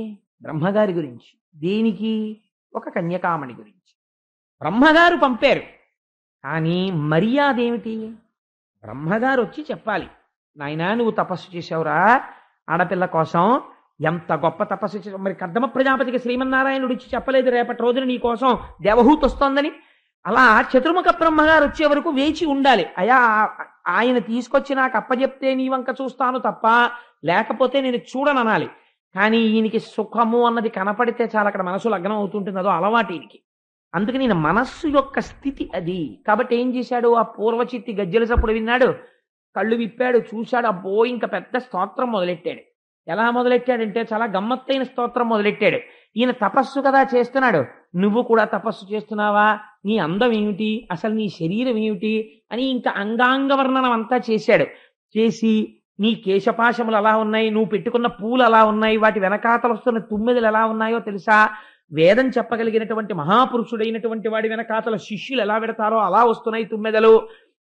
నీ లోకం ఎక్కడా? నువ్వేం తింటుంటావు? నన్ను ఒకసారి తీసుకెడతావా లోకానికి? ఇవన్నీ మభ్యపెట్టే మాటలన్నీ మాట్లాడాడు. ఫలితమేమి? పూర్వచిత్తి లొంగినది. ఏమవుతుంది? ఆ సుఖాన్నే తలుచుకొని అబ్బా సుఖం ఎంత బాగుంటుందో ఎంత బాగుంటుందో ఎంత బాగుంటుందో, ఆ పులిహార ఎంత బాగుంటుందో పులిహార ఎంత బాగుంటుందో, నీ కర్మ పులిహారకి ఏం లోటు లేదు, శుభ్రంగా చింతపండు పులిసేసుకొని తినచ్చు. కానీ పులిహార ఈశ్వరుడికి నివేదన చేసి ఎన్నాళ్ళయిందో, చాలా కాలం అయిపోయింది ఇంట్లో పులిహార నివేదన చేసి, మంగళద్రవ్యం పసుపన్నం. రేపటి రోజున మనం ఒక్కసారి పులిహార చేయించి నారాయణుడికి మనం నివేదన చెయ్యాలి. చేసి ఇంట్లో అందరం ఒక్కసారి ఆ పసుపన్నాన్ని తినాలి. తింటే మళ్ళీ మంగళములు కలుగుతాయి. ఈ మధ్య ఎందుకో మనస్సు ఆందోళనగా ఉంటుంది. అనుకున్న పని జరగట్లేదు, రేపు స్వామికి పులిహార నివేదన చేద్దాం, చేసి ప్రసాదంగా స్వీకరిద్దాం అన్నాడు అనుకోండి. మామూలుగా పులిహార తినడానికి పులిహార నైవేద్యం పెట్టి తిందాం అన్నదానికి తేడా లేదండి, చాలా తేడా ఉంది. బ్రహ్మగారు వచ్చి చూపించకుండా పూర్వచిత్తిని పొందడానికి, పూర్వచిత్తిని చూసి స్తోత్రం చేసి తను పొందడానికి తేడా లేదు, చాలా తేడా ఉంది. ఈ స్తోత్రానికి ఆవిడ లొంగితే ఆ పూర్వచిత్తితో కలిసి చాలా సంతోషంగా కాలం గడుపుతున్నాడు. ఇలా గడపగా గడపగా ఆయనకి 90 కుమారులు కలిగారు. 90 నాభి, కింపురుషుడు, హరివర్షుడు, ఇలావర్తుడు, రమ్యకుడు, హిరణ్మయుడు, కురువు, భద్రాశ్వుడు, కేతుమానుడు, ఇలా 90 కుమారులు జన్మించారు. చిత్రం ఏమిటంటే 90 కుమారులు అతి బలిష్టమైన శరీరాలు ఉన్నవారు. పూర్వచిత్తి యొక్క బలం వీళ్ళకొచ్చింది. మీరు ఆ మాట విన్నారా? బలం మొగాళ్ళలో ఉంటుందా ఆడదానిలో ఉంటుందండి? ఓ పిల్లాడు నా ఇంటికి ఎవరో వచ్చారనుకోండి, ఉదాహరణ ఎవరి మీదో పెట్టడం ఎందుకు, మా ఇంటికి వస్తే నా కొడుకు కొంచెం బలిష్టంగా ఉన్నాడు అనుకోండి, ఓ మీ అబ్బాయి భలే బలంగా ఉన్నాడండి కండలు తీరి అన్నారు అనుకోండి, వాళ్ళ అమ్మ పోలికండి అన్నాను అనుకోండి, అప్పుడు ఏమనుకుంటారో, ఆవిడ ఏంట్రో బాబా అలా ఉంటుంది ఇలా ఉంది అనుకోరు. అసలు ఆ మాట ఎవరైనా అంటారంటే నిజంగా ఉన్నారనుకోండి, వాళ్ళ అమ్మగారి పోలికండి భలే బలంగా ఉన్నారు పిల్లలు అంటారా? అంటే తండ్రి బలహీనుడైతే అనొచ్చు, వీడికి వచ్చిన రోగం ఏమిటి, అగ్నిధ్రుడికి వీడు శుభ్రంగా బలంగా ఉన్నాడే, మరి పాపం తల్లి పోలికి వచ్చింది బలం అనడం ఏమిటి అంటే, నువ్వు ఇస్తే బలమే పూర్వచిత్తికి.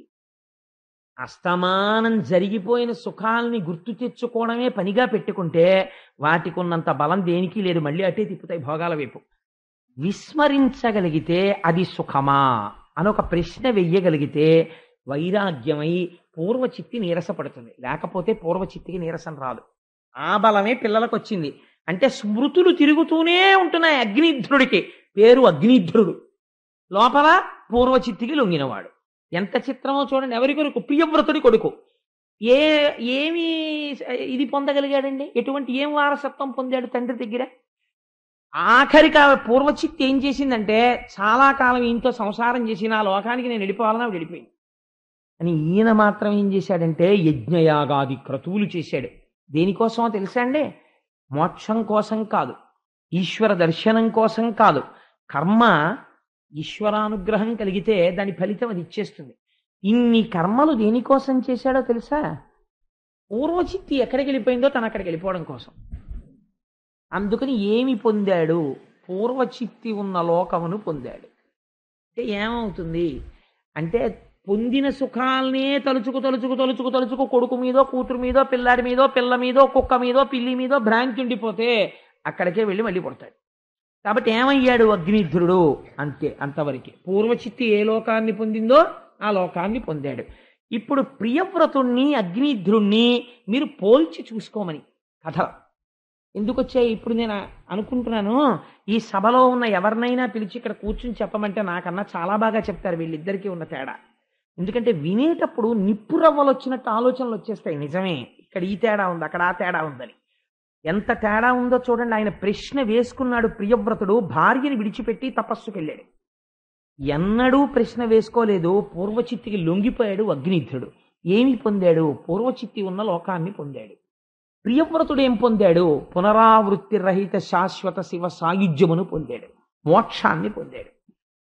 ఈ పూర్వచిత్తి యొక్క అగ్నిధ్రుని యొక్క పెద్ద కుమారుడైనటువంటి నాభి మేరుదేవి అనబడేటటువంటి ఒక స్త్రీని వివాహం చేసుకున్నాడు. ఆవిడతో కలిసి సంతానమును పొందాలి అని అనుకున్నాడు. ఆయన అనేక యజ్ఞయాగాది క్రతువులను చేశాడు.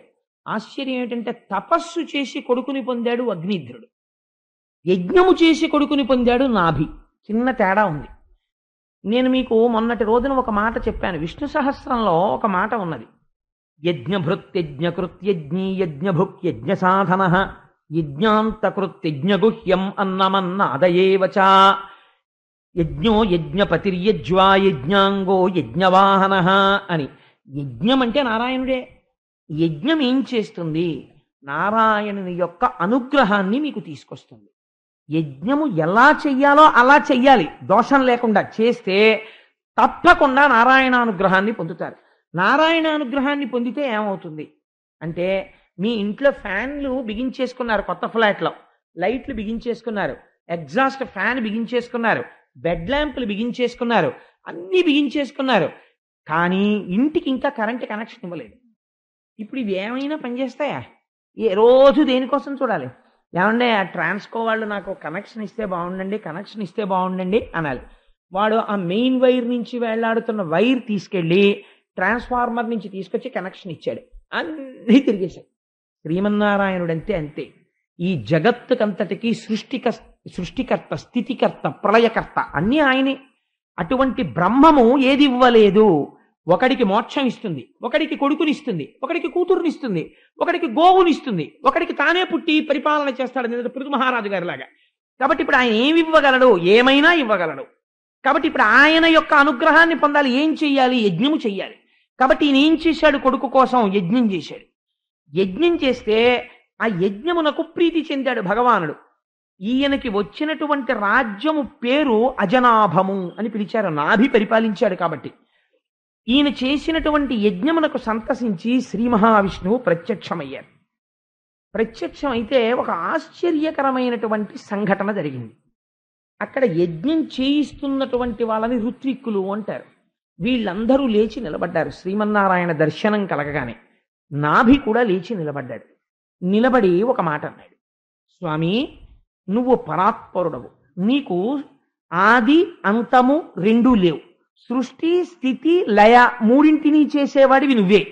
అటువంటి నిన్ను వర్ణించడానికి వాక్కు ఎలా సరిపోతుంది? అసలు వాక్కు ఒక పరిచ్ఛిన్నమైనటువంటి స్వరూపం, నువ్వు అనంతమైన స్వరూపం. ఈ వాక్కు కూడా ఎవరి వల్ల వస్తుంది? నీ వల్ల వస్తోంది. నీ వల్ల వస్తున్న వాక్కు నిన్నెలా వర్ణిస్తుంది? అందుకని వర్ణించలేదు. అందుకని నేను ఒక్క మాట అంటాను, నమో నమః అంతే, నీకు నమస్కారము అంటాను. కాబట్టి కానీ నిన్ను నేను ఎందుకింత యజ్ఞం చేసి ఆరాధన చేశాను? ఒక కోరికతో ఆరాధన చేశాను. కానీ నేను ఇప్పుడు ఈ కోరిక కోరితే నువ్వు నవ్వుతావు. ఎందుకు నవ్వుతావో తెలుసా?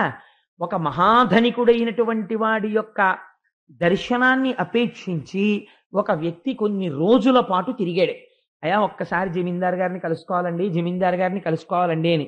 ఆఖరికి అక్కడ ఉన్నటువంటి సేవకులు వెళ్ళి చెప్పారు, అయ్యా పేద బ్రాహ్మణుడండి, 3 నెలల నుంచి మీ దర్శనం కోసం తిరుగుతున్నాడు, ఒక్కసారి దర్శనం ఇస్తే బాగుంటుందన్నారు. అయ్యో పేద బ్రాహ్మణుడా కాబట్టి ఏదో కోరికతో వచ్చి ఉంటాడు, తప్పకుండా ప్రవేశపెట్టండి అనుకున్నాడు. అంటే జమీందారు గారు ఏదడిగినా ఇద్దాం అనుకున్నాడు. ఆయన్ని పిలిచి, అయ్యా నేను మీకు ఏం చేయగలను చెప్పండి, మీరేమి ఆలోచించక్కర్లేదు, మీరు ఏమడిగితే అది నేను ఇస్తాను తప్పకుండా అన్నాడు. అంటే ఆ బ్రాహ్మణుడు అన్నాడు, నాకు ఒక దోషుడు ఊక ఇప్పించండి అని.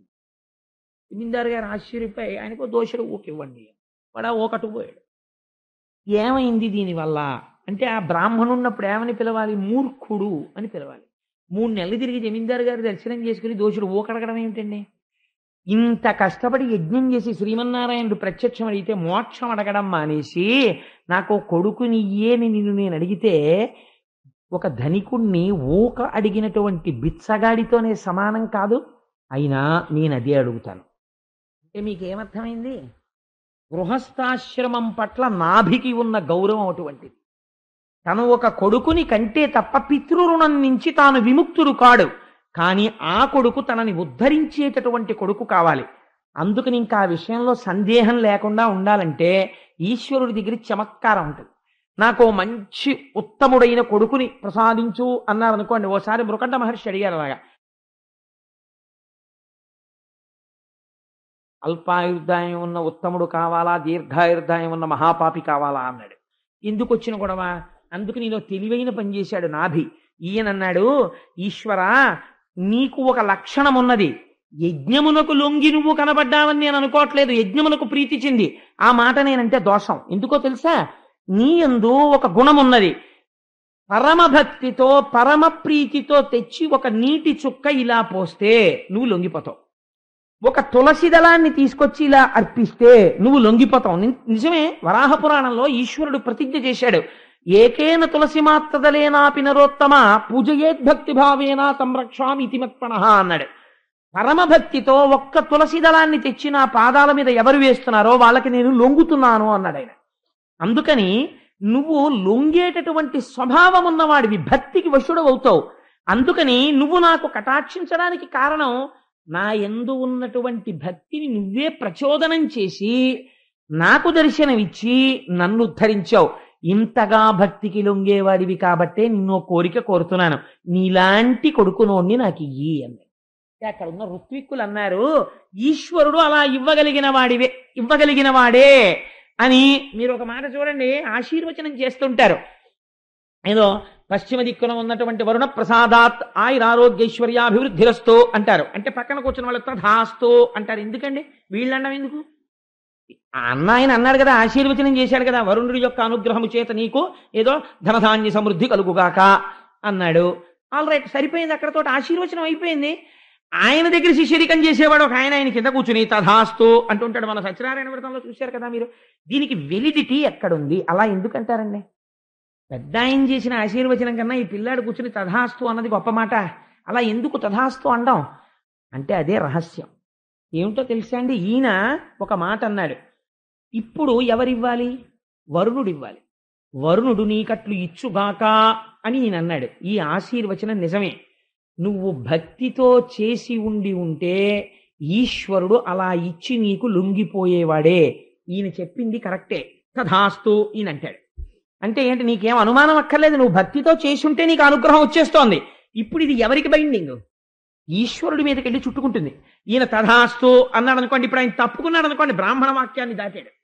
ఆయన ఏదైనా చేస్తాడు కానీ బ్రాహ్మణ వాక్కు దాటాడు. ఎందుకని? బ్రాహ్మణోస్యము కమాసీత్, వేదము తెల్లవారితే పోషింపబడేది వాళ్ళ వల్లే. అందుకని ఏమవ్వాలి? వాళ్ళు తథాస్తు అన్నారు. కాబట్టి ఇక్కడ ఎవరైనా నిజంగా భక్తితో కూర్చున్నవాడైతే ఉత్తర క్షణం వాడికి అనుగ్రహం కలిగిపోతుంది. ఆయన అన్నాడు, నువ్విటువంటి స్తోత్రం చేసినందుకు లొంగాలో, ఈ ఋత్విక్కులు నువ్వు అడుగుతున్నప్పుడు తథాస్తు అన్నందుకు లొంగాలో, కానీ నేను లొంగవలసింది. ఎందుకనంటే నేను నిన్ను ఏం స్తోత్రం చేయగలను, నమో నమః అని మొదలెట్టి నన్ను ఎంత గొప్పగా ఇరికించావోయ్ నాభి, చాలా గొప్ప కోరిక కోరావు. కానీ నేను ఒకటి మాట చెప్పనా, వేదము ఆశీర్వచనం అంటే దాని గొప్పతనం ఎలా ఉంటుందో చూడండి అయ్యా. అందుకే అంచులు పట్టి ఉత్తరీయం పట్టండి, అక్షతలు వేస్తాం, ఆశీర్వచనం చేస్తాం, మహదాశీర్వచనం అంటారు. దాని గొప్పతనం ఇది. పురాణం వింటే తెలుస్తుంది. అప్పుడు మనం ఆశీర్వచనం చేయించుకునేటప్పుడు భక్తితో కూర్చుంటాం. చూడండి, మునులారా వేదవాక్యములను ప్రస్తుతి చేసి సర్వలక్షణముల నా కెనయగు పుత్రినిమ్మని వినబలికి తిరిపుడు మిగుల వేడుకతోడన్ మీరందరూ ఇక్కడ ఈ మహర్షులందరూ ఏమన్నారు? ఈయన నీవు అనుగ్రహిస్తే భక్త సులభుడవు కనుక నీవు నా కడుపున కొడుకుగా నీ వంటి వాడు నాకెందుకు రాడు, నువ్వు ఇవ్వగలవన్నారు. అనగాని వీళ్ళేమన్నారు? తథాస్తు అన్నారు. ఈ మునులు అన్న మాటకి నేను ఇప్పుడు లొంగాలి, కానీ అనుమానం వల్ల ఉన్నది ఏమిటో తెలుసా? ఇవ్వడానికి నాకేం అభ్యంతరం లేదు, ఇచ్చేస్తాను. మా గోపాలకృష్ణ గారు ఓ మాట అంటుంటారు, గోపాలకృష్ణ గారు మనం లక్ష్మీ పూజలు చేయించాలండి అంటే, అబ్బే చేయించాలన్న విషయంలో సందేహం లేదండి, చాలా బాగా చేయించేద్దాం. కానీ ఎంతమందికి చేయిస్తే అంత బాగా చేసుకోగలరు, ఎక్కువ మంది అయిపోతే ఆ తృప్తి వాళ్ళకు ఉండదు. ఎంతమందిని కూర్చోపెడితే వాళ్ళు బాగా చేయగలరు అన్నదే నేను ఆలోచిస్తున్నానంటారు. అందులో అప్పుడే ఆయన ఏ స్థితికి వెళ్ళిపోయారు? మనం ప్రపోజల్ వేస్తే దాని అకాంప్లిష్మెంట్, ఆ కార్యక్రమము జరగడం చేత కూర్చున్న వాళ్ళు పొందిన తృప్తిని కొలత వేయడం దగ్గరికి ఆయన వెళ్ళిపోయారు. ఇది కార్యసాధకుడికి ఉండవలసినటువంటి లక్షణం. అందుకే సుందరకాండ ప్రారంభం చేస్తే కిష్కింధకాండ చివరలో వాల్మీకి మహర్షి అంటారు, వేగవాన్ వేగ సమాహితాత్మ మనస్సమాధాన పరవీరహంత అని, మనస్సమాధాయ మహానుభావో జగామలంకాం మనసా మనస్వి, మనస్సుతో లంకాపట్టణాన్ని చేరిపోయారంతే హనుమప్పుడే అన్నారు.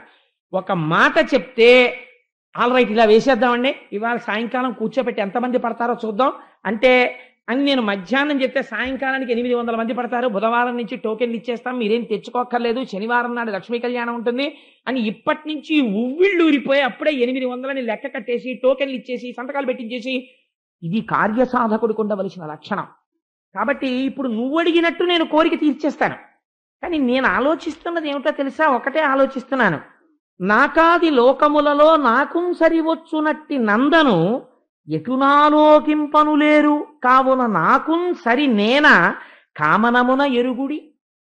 మునులారా, ఆయన అడగడం బాగుంది, మీరు తథాస్తు అండము బాగుంది, నాలాంటి కొడుకుని ఇచ్చేయమన్నారు. నాలాంటి కొడుకుని పోని ఎవరినన్నా వెళ్ళి వాళ్ళ కడుపున పుట్టబోయని పంపిస్తాను, కానీ ఊర్ధ్వలోకాలలో కానీ అధోలోకంలో కానీ అధోలోకాల్లో కానీ భూమి మీద కానీ నాతో సమానమైన వాడు వేరొకడు లేడు. కాబట్టి ఇప్పుడు మీరు తథాస్తన్నందుకు ఆయన కోరినందుకు ఎవరు పుట్టాలి? నేనే పుట్టాలి. కాబట్టి బ్రాహ్మణ వాక్కుకి ఈయన భక్తికి లొంగానడానికి గుర్తేమిటో తెలుసా? శృతి ఒక మాట చెప్తోంది, అజాయమానో బహుధా విజాయతే.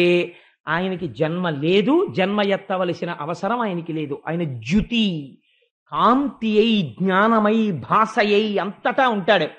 భక్తికి ఎంత లొంగాడు అంటే, నేను ముందు ఆ నాభి తినేటటువంటి ఆహారంలోంచి నాభిలోకి వెడతాను, నాభి జీర్ణం చేసుకున్న తర్వాత నాభి యొక్క వీర్య కణములను ఆశ్రయిస్తాను, నాభి యొక్క తేజస్సుగా నాభిలోంచి నాభి యొక్క భార్య అయినటువంటి మేరుదేవిలోకి వెడతాను. 10 నెలల పాటు గర్భస్థమునందు అంధకారములో పడుంటాను. మీరొక్కసారి తథాస్తు అన్నందుకు ఉండి, నేను కేవలము నాభికుమారుడనే అనిపించుకుని మేరుదేవి కడుపులోంచి ప్రసవమును పొంది పైకొస్తాను. ఇంత లొంగుతున్నానయా నీకు వరం ఇచ్చానన్నాడు. భక్తితో కొలిచిన వాడికి ఈశ్వరుడు ఎందుకు లొంగడు? ఒక అభయం. ఈ మాట అన్న తరువాత నాభి చాలా సంతోషించాడు. కొంతకాలమునకు మేరుదేవి గర్భాన్ని ధరించింది. ధవళకాంతియుక్తి ధనరుదేహంబును మహిత బలపరాక్రమంబు వీర్యమును తలంచి చూచి జనకుండు పేరిడే సుతుని ఋషభుడనుచు సొంపుతోడా అది ఎరింగి ఋషభుడంతటా. పిల్లాడు చూడండి, మనం సాధారణంగా ఒక మాట చెప్తుంటాం, నల్లగా ఉంటే శ్రీమన్నారాయణుడు, తెల్లగా ఉంటే పరమశివుడని. రంగా ప్రధానం, తత్వమా ప్రధానం? ఇప్పుడు వచ్చినవాడు తెల్లగా వచ్చాడు, నల్లటి వాడు నేను పుడతానని వరం ఇచ్చాడు, తెల్లటి వాడిగా బయటికి వచ్చాడు. అంటే లోకానికి ఏదో జ్ఞానబోధ చెయ్యడానికి వచ్చాడు. తెలుపులోంచి అన్ని రంగులు పైకొచ్చి తెలుపులోకి వెళ్ళిపోతాయి. అంటే సృష్టి ఎందులోంచి వచ్చి ఎందులోకి వెళ్ళిపోతుందో చెప్పే మహాజ్ఞానిగా రాబోతున్నాడు. దానివల్ల పైన వంశమంతా తరించిపోవాలి, తను కొడుకుగా కావాలని అడిగినందుకు. ఒక జ్ఞాని పుట్టుక చేతనే కదండి 7 తరాలు తరిస్తాయి. అందుకని ఇప్పుడు తెల్లటి వాడిగా వచ్చాడు. ఈ పిల్లవాడిని చూసుకుని మురిసిపోయి నాభి కొడుక్కి పేరు పెట్టుకున్నట్ట, ఏమని? ఋషభుడు అని పేరు పెట్టుకున్నట్ట. కొంతకాలం అయిన తరువాత ఋషభుడు బాహ్య పూజ చేసేవాడు కాదు, ఆంతరమునందు విశేషమైనటువంటి యోగమును అనుసంధానం చేస్తుండేవాడు. అనేన యుజ్యతే ఇది యోగ అని విత్పత్తి. ఒకటిలోకి అన్నిటినీ తెచ్చి లోపల సమాధి యందు దర్శనం చేయడం. ఇంద్రుడికి కోపం వచ్చింది, బాహ్య కర్మలు చెయ్యట్లేదు ఋషభుడని. వర్షం కురిపించడం ఆపేశాడు. ఆపేస్తే తండ్రి వెళ్ళి వృషభుడితో బాధపడ్డాడు, మన రాజ్యంలో వర్షం పట్టలేదురా, క్షామం వచ్చేట్టుంది. వృషభుడు ఒక్క నవ్వు నవ్వి తన యోగ బలంతో మేఘాల్ని సృష్టించి తన రాజ్యం ఎంతవరకు ఉందో అంతవరకు వర్షాలు కురిపించాడు. కురిపిస్తే అది ఎరింగి ఋషభుడంతట యోగమాయాబలంబుక తన అఖిల రాజ్యమందు కురియజేసే అత్యంత సంపూర్ణ వృష్టి దినదినంబు వృద్ధి పొందా. దాని చేత ఎక్కడ చూసినా పంటలు పండి సస్యశ్యామలమైపోయి నాభి పరమ సంతోషం పడేటట్టుగా ఈ వృషభుడు ప్రవర్తించాడు. వృషభుడు లాంటి కొడుకు పుట్టాడు, అంతే చాలని పరమ సంతోషాన్ని పొంది వృషభుడికి పట్టాభిషేకం చేసి, మీరు గమ్మత్తు గమనించాలి, తను కోరాడు, ఈశ్వరుడు కొడుకుగా వచ్చాడు. అయినా సరే ఎందుకండి అక్కడికో వెళ్ళి ఎందుకండి తపస్సు, మా ఇంట్లోనే ఉన్నాడుగా మా అబ్బాయి రూపంలో ఈశ్వరుడు అని అడ్వర్టైజ్మెంట్ చేసుకుని ఇంట్లో ఉండలేదు. ఇక్కడ ఉన్నవి భోగస్థానములే, నేను ఇక్కడ ఈశ్వరుణ్ణి పట్టుకోవాలి, మా ఇంట్లో తిరుగుతున్న ఈశ్వరుణ్ణి కాదు, ఇక్కడ పట్టుకోవడం నేర్చుకోవాలి ఈశ్వరుణ్ణి. అటువంటి తపస్సు కోసం నాభి ఇల్లు విడిచిపెట్టి వెళ్ళిపోయాడు. వెళ్ళిపోయి తపస్సు చేసి బ్రహ్మమునందు కలిసిపోయాడు. ఇప్పుడు నాభి ఒక కొత్త మార్గాన్ని ఆవిష్కరించాడు. ఏ మార్గాన్ని ఆవిష్కరించాడు? యజ్ఞము యొక్క గొప్పతనాన్ని ఆవిష్కరించాడు. యజ్ఞము చేత భక్తి చేత పరమేశ్వరుణ్ణి ఎలాగా కట్టి తన కొడుకుగా తెచ్చుకోవచ్చు, గృహస్థాశ్రమంలో ఉన్నవాడు ఏ స్థితిని పొందవచ్చు. మోక్షం ఇమ్మనడగలేదు, కానీ ఋషభుణ్ణి కొడుకుగా పొంది వైరాగ్య సంపత్తి చేత తాను మోక్షం పొందాడు. ఇది నాభి యొక్క వృత్తాంతం. ఋషభుడు చాలా కాలం రాజ్యం చేశాడు, కొన్ని వేల సంవత్సరములు రాజ్యం చేసి ఆయన కూడా వివాహం చేసుకుని, ఆ వివాహం చేసుకున్న తర్వాత తన కుమారుల్ని పిలిచి రాజ్యం అప్పజెప్పేశాడు. అప్పజెప్పేసి వృద్ధుడై వెళ్ళిపోయే ముందు పిల్లల్ని పిలిచి ఒక మాట చెప్పాడు. ఇది అంటారు, వృషభుడి యొక్క చరిత్ర ఎవరు వింటున్నారో అటువంటి వారికి సాక్షాత్తుగా శ్రీ మహావిష్ణువు యొక్క అనుగ్రహం కలుగుతుంది అంటారు. ఇంతటి అవతారం వచ్చి ఏమీ చెప్పకుండా వెళ్ళిపోయింది అనుకోండి, వెళ్ళిపోతే మానవాళికి ఒక సందేశం అందదు. అందుకే వృషభుడు ఒక మాట చెప్పాడు పిల్లలకి, తనయులారా వినుడు, ధరలోన పుట్టిన పురుషులకును శునకములకు లేని కష్టములను తెచ్చు కాన కామంబుల వలన బుద్ధి చేయవలదు మీరు. కుక్క ఎన్ని కష్టాలు పడుతుందో కుక్కని సాధారణంగా పవిత్రమైన ప్రదేశంలోకి రానివ్వరు. ఎందుకనంటే జ్ఞాని దృష్టిలో కుక్కైనా ఒకటే, ఇంకోటైనా ఒకటే, అన్నిటి యందు సమబుద్ధితో ఉంటాడు. అందుకని కాదు, దాని దేహము యొక్క స్థితి చేత అది ఎక్కడైనా ఇంటి లోపలికి కానీ దేవాలయంలోకి కానీ ఇలాంటి చోట ప్రవేశిస్తే దేవతలు ఆ రోజు నివేదన స్వీకరించరు అని. అందుచేత ఏమవుతుంది, కుక్క ఎన్ని కష్టాలు పడుతుంది. అందుకే కుక్క ఒకదానికి చీత్కారం, చీ కుక్క, అందుకని కుక్క ముట్టేసిందిరా అంటారు. ఏదైనా వ్రతం పాడైపోయింది అనుకోండి, కుక్క ముట్టేసుకుందండి అంటారు. కుక్క ఎన్ని కష్టాలు పడుతోందో అత్యంత పవిత్రమైన ఉపాధిని పొందినటువంటి మనిషి కూడా అన్ని కష్టాలు పడుతున్నాడు. దేనివల్ల తెలుసా? ఈశ్వరుడి వల్ల కాదు, కేవలము కామము చేత. కామము అంటే మీరు ఒకటి అర్థం చేసుకోండి, కామము అన్న మాట నేను ఉచ్చరించినప్పుడల్లా నేను కేవలము స్త్రీ పురుష సంబంధమైన గ్రామ్య సుఖము గురించి నేను మాట్లాడటం లేదు. కామం అంటే కోరిక. కోరికకి ఒక లక్షణం ఉంటుంది. అది ఏం చేస్తుందో తెలుసా అండి? అంధత్వమును ఏర్పరుస్తుంది లోపల. ఎందుకని అంటే మీరు ఒక కోరికకి లొంగారనుకోండి, ఒక పరిమితమైనటువంటి కోరిక పెట్టుకుని మీ శక్తి చూసుకొని అక్కడ వరకు మీరు ప్రయాణం చేయడం గృహస్థాశ్రమంలో దోషం కాదు. కానీ మీ అలివిలేని కోరిక మీరు పెంచుకోవడం మొదలెట్టారనుకోండి, వాళ్ళని చూసి వీళ్ళని చూసి నాకు ₹1,00,00,000 ఉంటే బాగుండు, నేను కూడా అమెరికా అధ్యక్షుడిని అయిపోతే బాగుండు, లేకపోతే నేను కూడా ఇండియాకి ప్రైమ్ మినిస్టర్ అయిపోతే బాగుండు అనో వెర్రి కోరిక పుట్టింది అనుకోండి, అర్థం లేని పనులన్నీ మొదలు పెడతాడు. దీనివల్ల ఏమైపోతుందంటే మీకు కోరిక పుట్టింది అనగానే ఆ కోరిక మిమ్మల్ని బంధిస్తుంది. ఇదేం చేస్తుందంటే మిమ్మల్ని తిప్పడం మొదలెడుతుంది. ఆ కోరిక ఎలా తీరుతుందండి? డబ్బులు రావాలి. డబ్బుల కోసం ఏం చేయాలి? తిరగడం మొదలెట్టాలి. ఇప్పుడు ఏమవుతుందంటే ధర్మము గాడి తప్పవచ్చు, అధర్మములోకి వెళ్ళవచ్చు, లేదా మీకు ఉండవలసిన దానికన్నా అనవసరమైన దానికి తిరగడంలో మీరు చెయ్యవలసిన ఈశ్వరారాధన మీరు వదులుకుంటున్నారు. కాబట్టి ఏమైపోయింది? కోరికలు మిమ్మల్ని బంధించేసి కళ్ళల్లో ధూళి పోసేసి కనపడకుండా చేసేస్తాయి. అప్పుడు కుక్క కన్నా హీనమైపోతాడు. ఏమంటారు అందరూ? ఛే, ఎందుకంటే వాడికి అన్ని కోరికలు, ఆ కోరికల వల్లే పాడైపోయాడంట.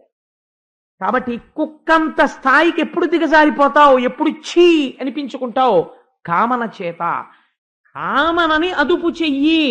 ఈ కోరిక అవసరమా అని ఒక ప్రశ్నవి. అవసరమే, ఇది చాలా అవసరము అని నీకు అనిపిస్తే చెయ్యి. అలా అవసరము అనిపిస్తే, నేను ఒక మాట చెప్పనండి మీకు, ఒక పరమ యథార్థమైన మాట చెప్తున్నాను. నేను ఇవాళ అబద్ధం చెప్పడానికి నేను ఈ మాట చెప్పట్లేదు.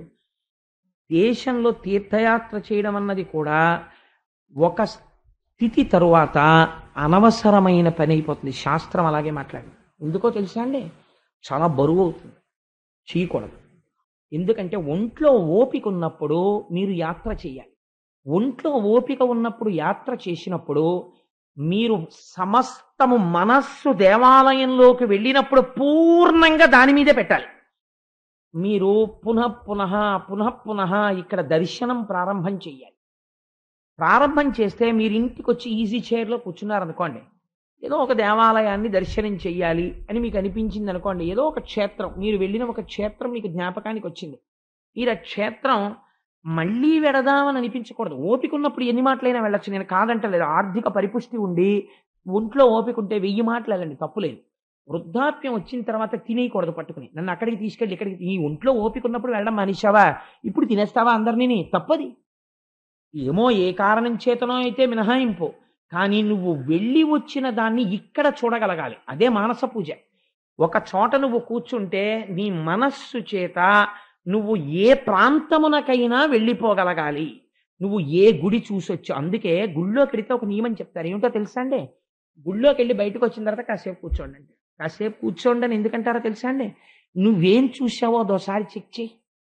కాసేపు మీరు చూసేస్తారు కదా గుడి అంతా, చూసేశాక మీరు ఇలా కూర్చున్నారనుకోండి, ఇలా కూర్చుంటే మీకు మొత్తం గుడి ప్రాంగణం అంతా జ్ఞాపకానికి వచ్చేయాలి.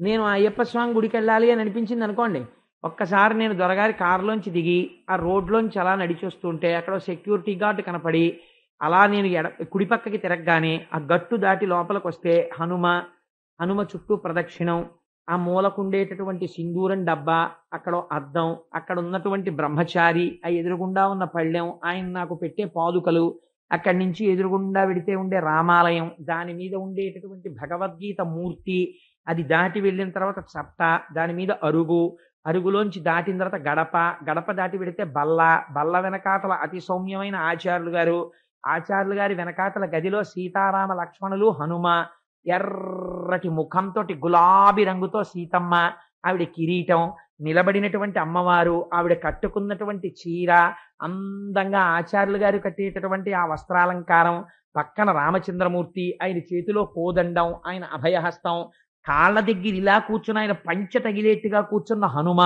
పక్కన లక్ష్మణస్వామి, ఆయన పట్టుకున్న ధనస్సు, ఆచార్యులు గారు ఇచ్చేటటువంటి నీరాజనం, ఆయన పట్టుకొచ్చి ఉద్ధరణితో నా చేత్తో పోసే నీళ్లు, నేను చేయి గడుక్కుని పట్టుకునే మంత్రపుష్పం, ఆయన చదివేసిన తర్వాత నేను ఆ పళ్ళెంలో వేసేటటువంటి పువ్వు, ఆయన నా గోత్రనామాలు చెప్తూ స్వామి పాదాల మీద వెయ్యడం, బయటికి వస్తుంటే ఎవరో దండం పెట్టడం, ఆ తర్వాత అది యువతలకి దాటి మళ్ళీ కొంచెం ఇలా కుడిపక్కకి తిరిగితే ఓ చిన్న గూట్లో త్యాగరాజస్వామి వారు ఇలా బ్రహ్మం వంక చూస్తూ పరవశించిపోతూ ఇలా తుంబుర పట్టుకుని ఆయన, ఇటు పక్కన కృష్ణ భగవానుడు, రుక్మిణీదేవి నిలబడి మంచి పంచ కట్టుకుని అమ్మవారు, అక్కడేమో అద్దాలతో ఎన్ని డబ్బులు లోపలున్నాయో కనపడేటటువంటి హుండీ, అందులోకి వేస్తే ఇలా మహానందిలో నీళ్లలోకి వెడుతున్న రూపాయి కనపడినట్టు ట్రాన్స్పరెన్సీ కనపడే ఒక విచిత్రమైన హుండీ, అక్కడేమో ఆచార్యులు గారు అబ్బాయి నవ్వుతో అతనిచ్చే పాదుకలు, అతనిచ్చే నీరాజనం చూసి మళ్ళీ అందులోంచి బయటికి వచ్చి ఆలయ ప్రాంగణంలోకి వచ్చి కుడి పక్కకి తిరిగితే కనబడే దత్తాత్రేయ స్వామి వారు, ఇవన్నీ నీకు ఇక్కడ ముద్రపడాలి. ఇప్పుడు అయ్యప్ప స్వామి వరకు నేను ఎక్కడ చెప్పను, ఇక్కడ నీకు కనపడ్డం మొదలైతే నువ్వు ఓపిక ఉన్నప్పుడు చేసిన దర్శనానికి ఏమైనా సార్థకత. ఇవి ఏవి నువ్వు చూడలేకపోతుంటే ఇక్కడ నువ్వు ఎందుకు గుళ్ళోకి వెళ్ళినట్టు? అలా ఎక్కడైనా పొరపాటు పడ్డావేమో చూసుకోవడానికే కూర్చోమంటారు. కూర్చుని కళ్ళు మూసుకొని నువ్వు గుళ్ళోకి వచ్చిన దగ్గర నుంచి ఏమేం చూసావో ఒక్కసారి గుర్తు తెచ్చుకుని, ఫలానా చోట ఏముంది గుర్తు రావట్లేదు అనిపిస్తే మళ్ళీ ఓసారి అక్కడికి వెళ్ళి చూసి నమస్కారం పెట్టి వెళ్ళిపోతే నీకు ఇక్కడ ముద్ర పడిపోతే వృద్ధాప్యం వచ్చిన తర్వాత నువ్వు ఎక్కడ కూర్చో, శ్రీశైలం పెడతావు, వెంకటాచలం పెడతావు, కాశీ పెడతావు, గయ ఎడతావు, ప్రయాగ ఎడతావు, ఎక్కడికైనా వెళ్ళిపోతావు. ఇలా వెళ్ళిపోగలిగితే నీ జన్మ సార్థకత అయిపోతుంటుంది. బాల్కనీలో కూర్చున్నట్టు కనపడుతుంటావు, కానీ నువ్వు కాశీలో విశ్వేశ్వరలింగానికి అభిషేకం చేసేస్తుంటావు. ఈశ్వరుడికి ఒక్కడికే తెలుసు నువ్వు అక్కడుండి అభిషేకం చేస్తున్నావు అవసర సంధ్య వేళలోని. నీ మనవలకి తెలియదు, మనవరాళ్ళకి తెలియదు, కోడలకి తెలియదు, కొడుక్కి తెలియదు. నాన్నగారు బాల్కనీలో కూర్చున్నారు చల్లగాలికి అనుకుంటారు. నువ్వు కాశీలో ఉండి విశ్వేశ్వరాభిషేకం చేస్తున్నావని ఎవ్వరికి తెలియదు. నువ్వు మనస్సుతో వెళ్ళగలవు. కాశీ విశ్వేశ్వరాలయం నీకు ఇక్కడ లేదు, నువ్వు ఎలా వెడతావు? నువ్వు వెళ్ళలేవు. నువ్వు వెళ్ళగలిగేది ఇక్కడ చూడగలిగితే. కాబట్టి ఇక్కడ ధారణ ఉండాలి, ఇక్కడ పూనిక ఉండాలి. ఆ పూనిక మాత్రమే మనిషిని పెంచుతుంది. అందుచేత ఆయన అంటున్నాడు కామన. ఈ కామన పెరిగిపోవడమే బంధహేతు అయిపోతుంది. దీన్ని విరగ్గొట్టడానికి నేను 2 మార్గములు చెప్తాను, జ్ఞాపకం పెట్టుకోండి. ఏమిటో తెలుసా? 1 తపము చెయ్యండి లేదా ధ్యానము చేయండి, ఈశ్వరుడు యందు భక్తిని పెంపొందించుకోండి. 2 సజ్జన సాంగత్యము చెయ్యండి. సజ్జన సాంగత్యము ఒక్క చోటికి తీసుకెడుతుంది, ఈశ్వరుడి దగ్గరికి తీసుకెడుతుంది. దుర్జన సాంగత్యము సంసారమునందు నొక్కి పెట్టి తొక్కేస్తుంది, ఊబిలోకి తొక్కినట్టు తొక్కుతుంది. నువ్వు సాంగత్య నిష్ట పెంచుకో. ప్రయత్నపూర్వకంగా భగవద్భక్తులతో స్నేహం చేసి వాళ్ళని గౌరవించడం నేర్చుకో. క్రమక్రమంగా అంతటా ఈశ్వరుణ్ణి చూడడం నేర్చుకో. నేను నాది అన్న భావన విడిచిపెట్టు. అరయ కర్మరూపమగు అవిద్యాజన్మమైన హృదయ బంధనాది లతల అప్రమత్త యోగమును మహాచురికచే తెంపవలయునంత తెంపుతోడా. కొంతకాలం అయిపోయిన తర్వాత ఇంకా అలా భోగాల్లో కొట్టుకుపోవడం కాదు, అగ్నిధ్రుడిలాగా.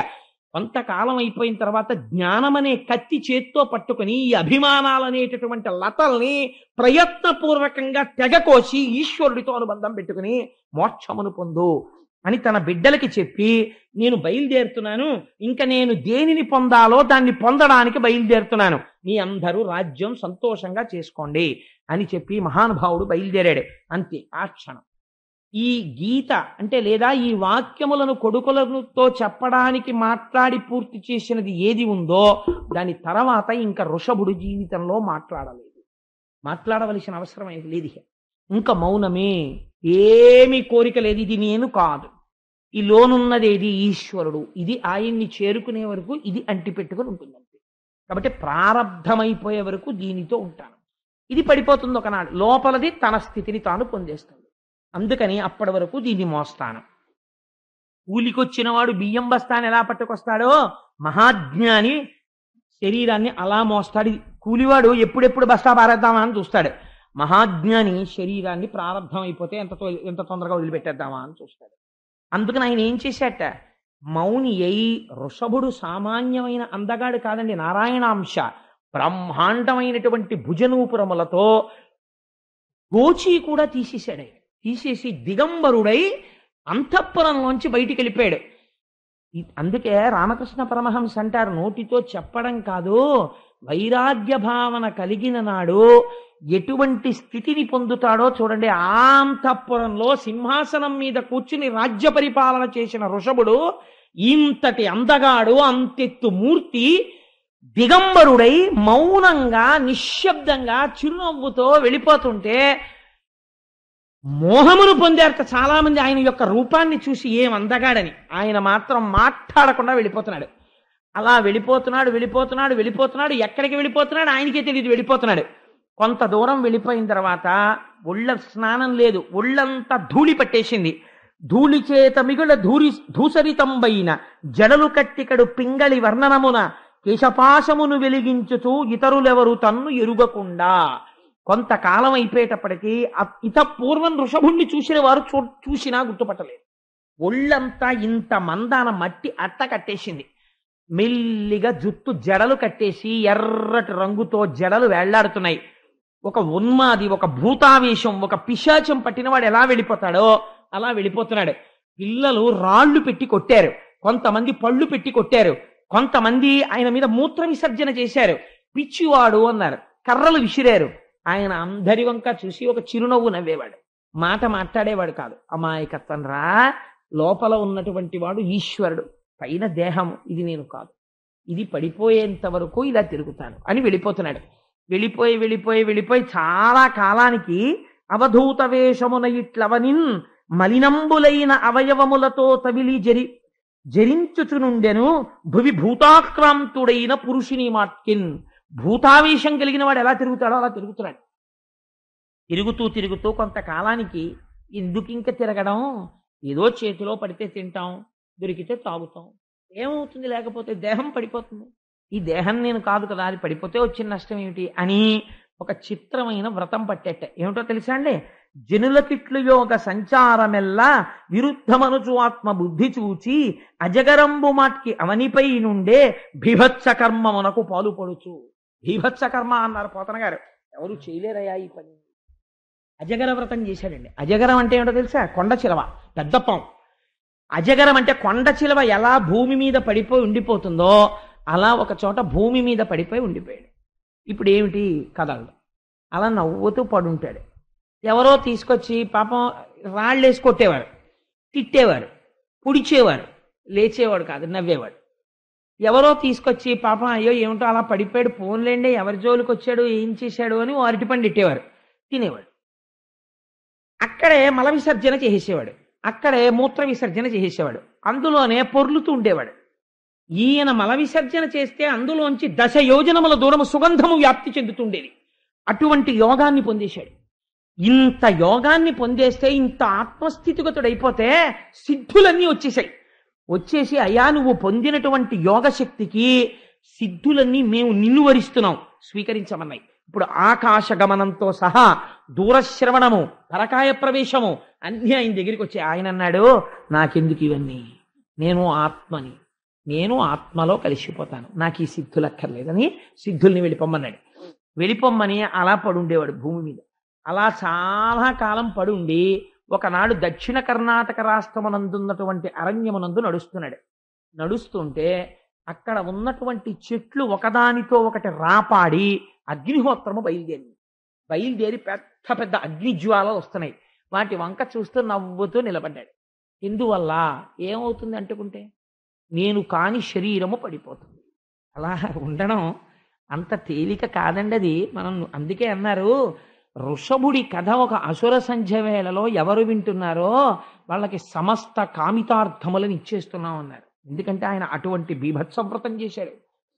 ఆ అగ్నిహోత్రం శరీరాన్ని పట్టుకుంటుంటే నవ్వుతూ నిలబడ్డాడు. శరీరం కాలిపోయింది, తను ఆత్మలో కలిసిపోయాడు. చిత్రం ఏమైందంటే, వృషభుడు ఇలాగా శరీరాన్ని వదిలిపెట్టాడు అని ఆ రాజ్యాన్ని ఏలుతున్న అర్హన్ అన్న రాజు తెలుసుకున్నాడు. తెలుసుకుని, ఓ మనకొక సత్యం తెలిసింది, లోపల ఉన్నది ఆత్మ, ఈ శరీరము మనము కాదు. కాబట్టి ఇంకా రాజ్యంలో ఉన్న వాళ్ళెవ్వరూ స్నానం చేయక్కర్లేదు, సంధ్యావందనం చెయ్యక్కర్లేదు, దేవాలయాలకు వెళ్ళక్కర్లేదు, అలాగే పూజలు చెయ్యక్కర్లేదు, బ్రాహ్మణుల్ని గౌరవించక్కర్లేదు, వేదం చదవక్కర్లేదు, యజ్ఞయాగాదులు చెయ్యక్కర్లేదు. అందరూ గుడ్డలిప్పేసుకుని హాయిగా ఇలాగే జడులులా భూతావేశం ఉన్న వాళ్ళలా తిరుగుతుండండి. ఎప్పుడు పడిపోతే ఎప్పుడు పడిపోతున్నారు. వాళ్ళందరూ ఈ ప్రక్రియ మొదలెట్టారు. అయితే ఇది మహాదోషము అన్నారు వ్యాసుల వారు. ఎందుచేత? ఇది కలియుగ లక్షణము అని పిలిచారు. కారణమేమి అంటే, మీరు జ్ఞాపకం పెట్టుకోండి బాగా, మీరు ప్రయత్నపూర్వకముగా జ్ఞానిని అనుకరించరాదు. 2, మీరు జ్ఞానిని అనుకరించలేరు. 2, మీరు ఎన్నడూ అజ్ఞానిని అనుకరించరాదు. ఈ రెండు ఎక్స్ట్రీమ్స్ జీవితానికి. ఒకడు అజ్ఞాని, ఒకడు జ్ఞాని. జ్ఞాని తండ్రికి తద్దినం పెట్టడు, అజ్ఞాని తండ్రికి తద్దినం పెట్టడు. రమణ మహర్షి ఎప్పుడైనా వాళ్ళ నాన్నగారికి తద్దినం పెట్టారండి? పెట్టరు. ఎందుకు పెట్టరు? ఉన్నది ఒక్కటే బ్రహ్మము, ఇంకేమిటింది? తండ్రి ఏమిటి, వెళ్ళిపోవడం ఏమిటి, తద్దినం ఏమిటి అంటారా? రమణ మహర్షి వాళ్ళ నాన్నగారికి తద్దినం పెట్టలేదండి, నేను పెట్టనని మీరు అన్నారనుకోండి, చేతులు కాలిపోతాయి. ఎందుకని? రమణ మహర్షి ఆ కందిరీగలు కుడుతుంటే కాలప్పగించి నించున్నారు, మీరు నించుంటారా? జ్ఞానిని మీరు అనుకరించరాదు. మీరు జ్ఞాని అయిపోతే అలా అయిపోతారంతే. అంతేకాని జ్ఞాని ఏదో చేశాడని మీరు చేయడం మొదలెట్టకూడదు. మీరు కర్మ చెయ్యాలి, భక్తి చెయ్యాలి. ఈ రెండు మిమ్మల్ని జ్ఞానిని చేస్తాయి. అంతేకాని మీరు జ్ఞానిని పట్టుకుని ఇమిటేట్ చేయకూడదు. అలాగే అజ్ఞానిని ఇమిటేట్ చేయకూడదు. అజ్ఞాని ఏం చేస్తాడు? వాడు అంతే, వాడు ఒకటి చెప్తే వెండవు, వాడు చదువుకోడు, వాడు తదినం పెట్టడు, వాడు మంచి పని చేయడు, వాడు గుళ్ళోకి వెళ్ళడు.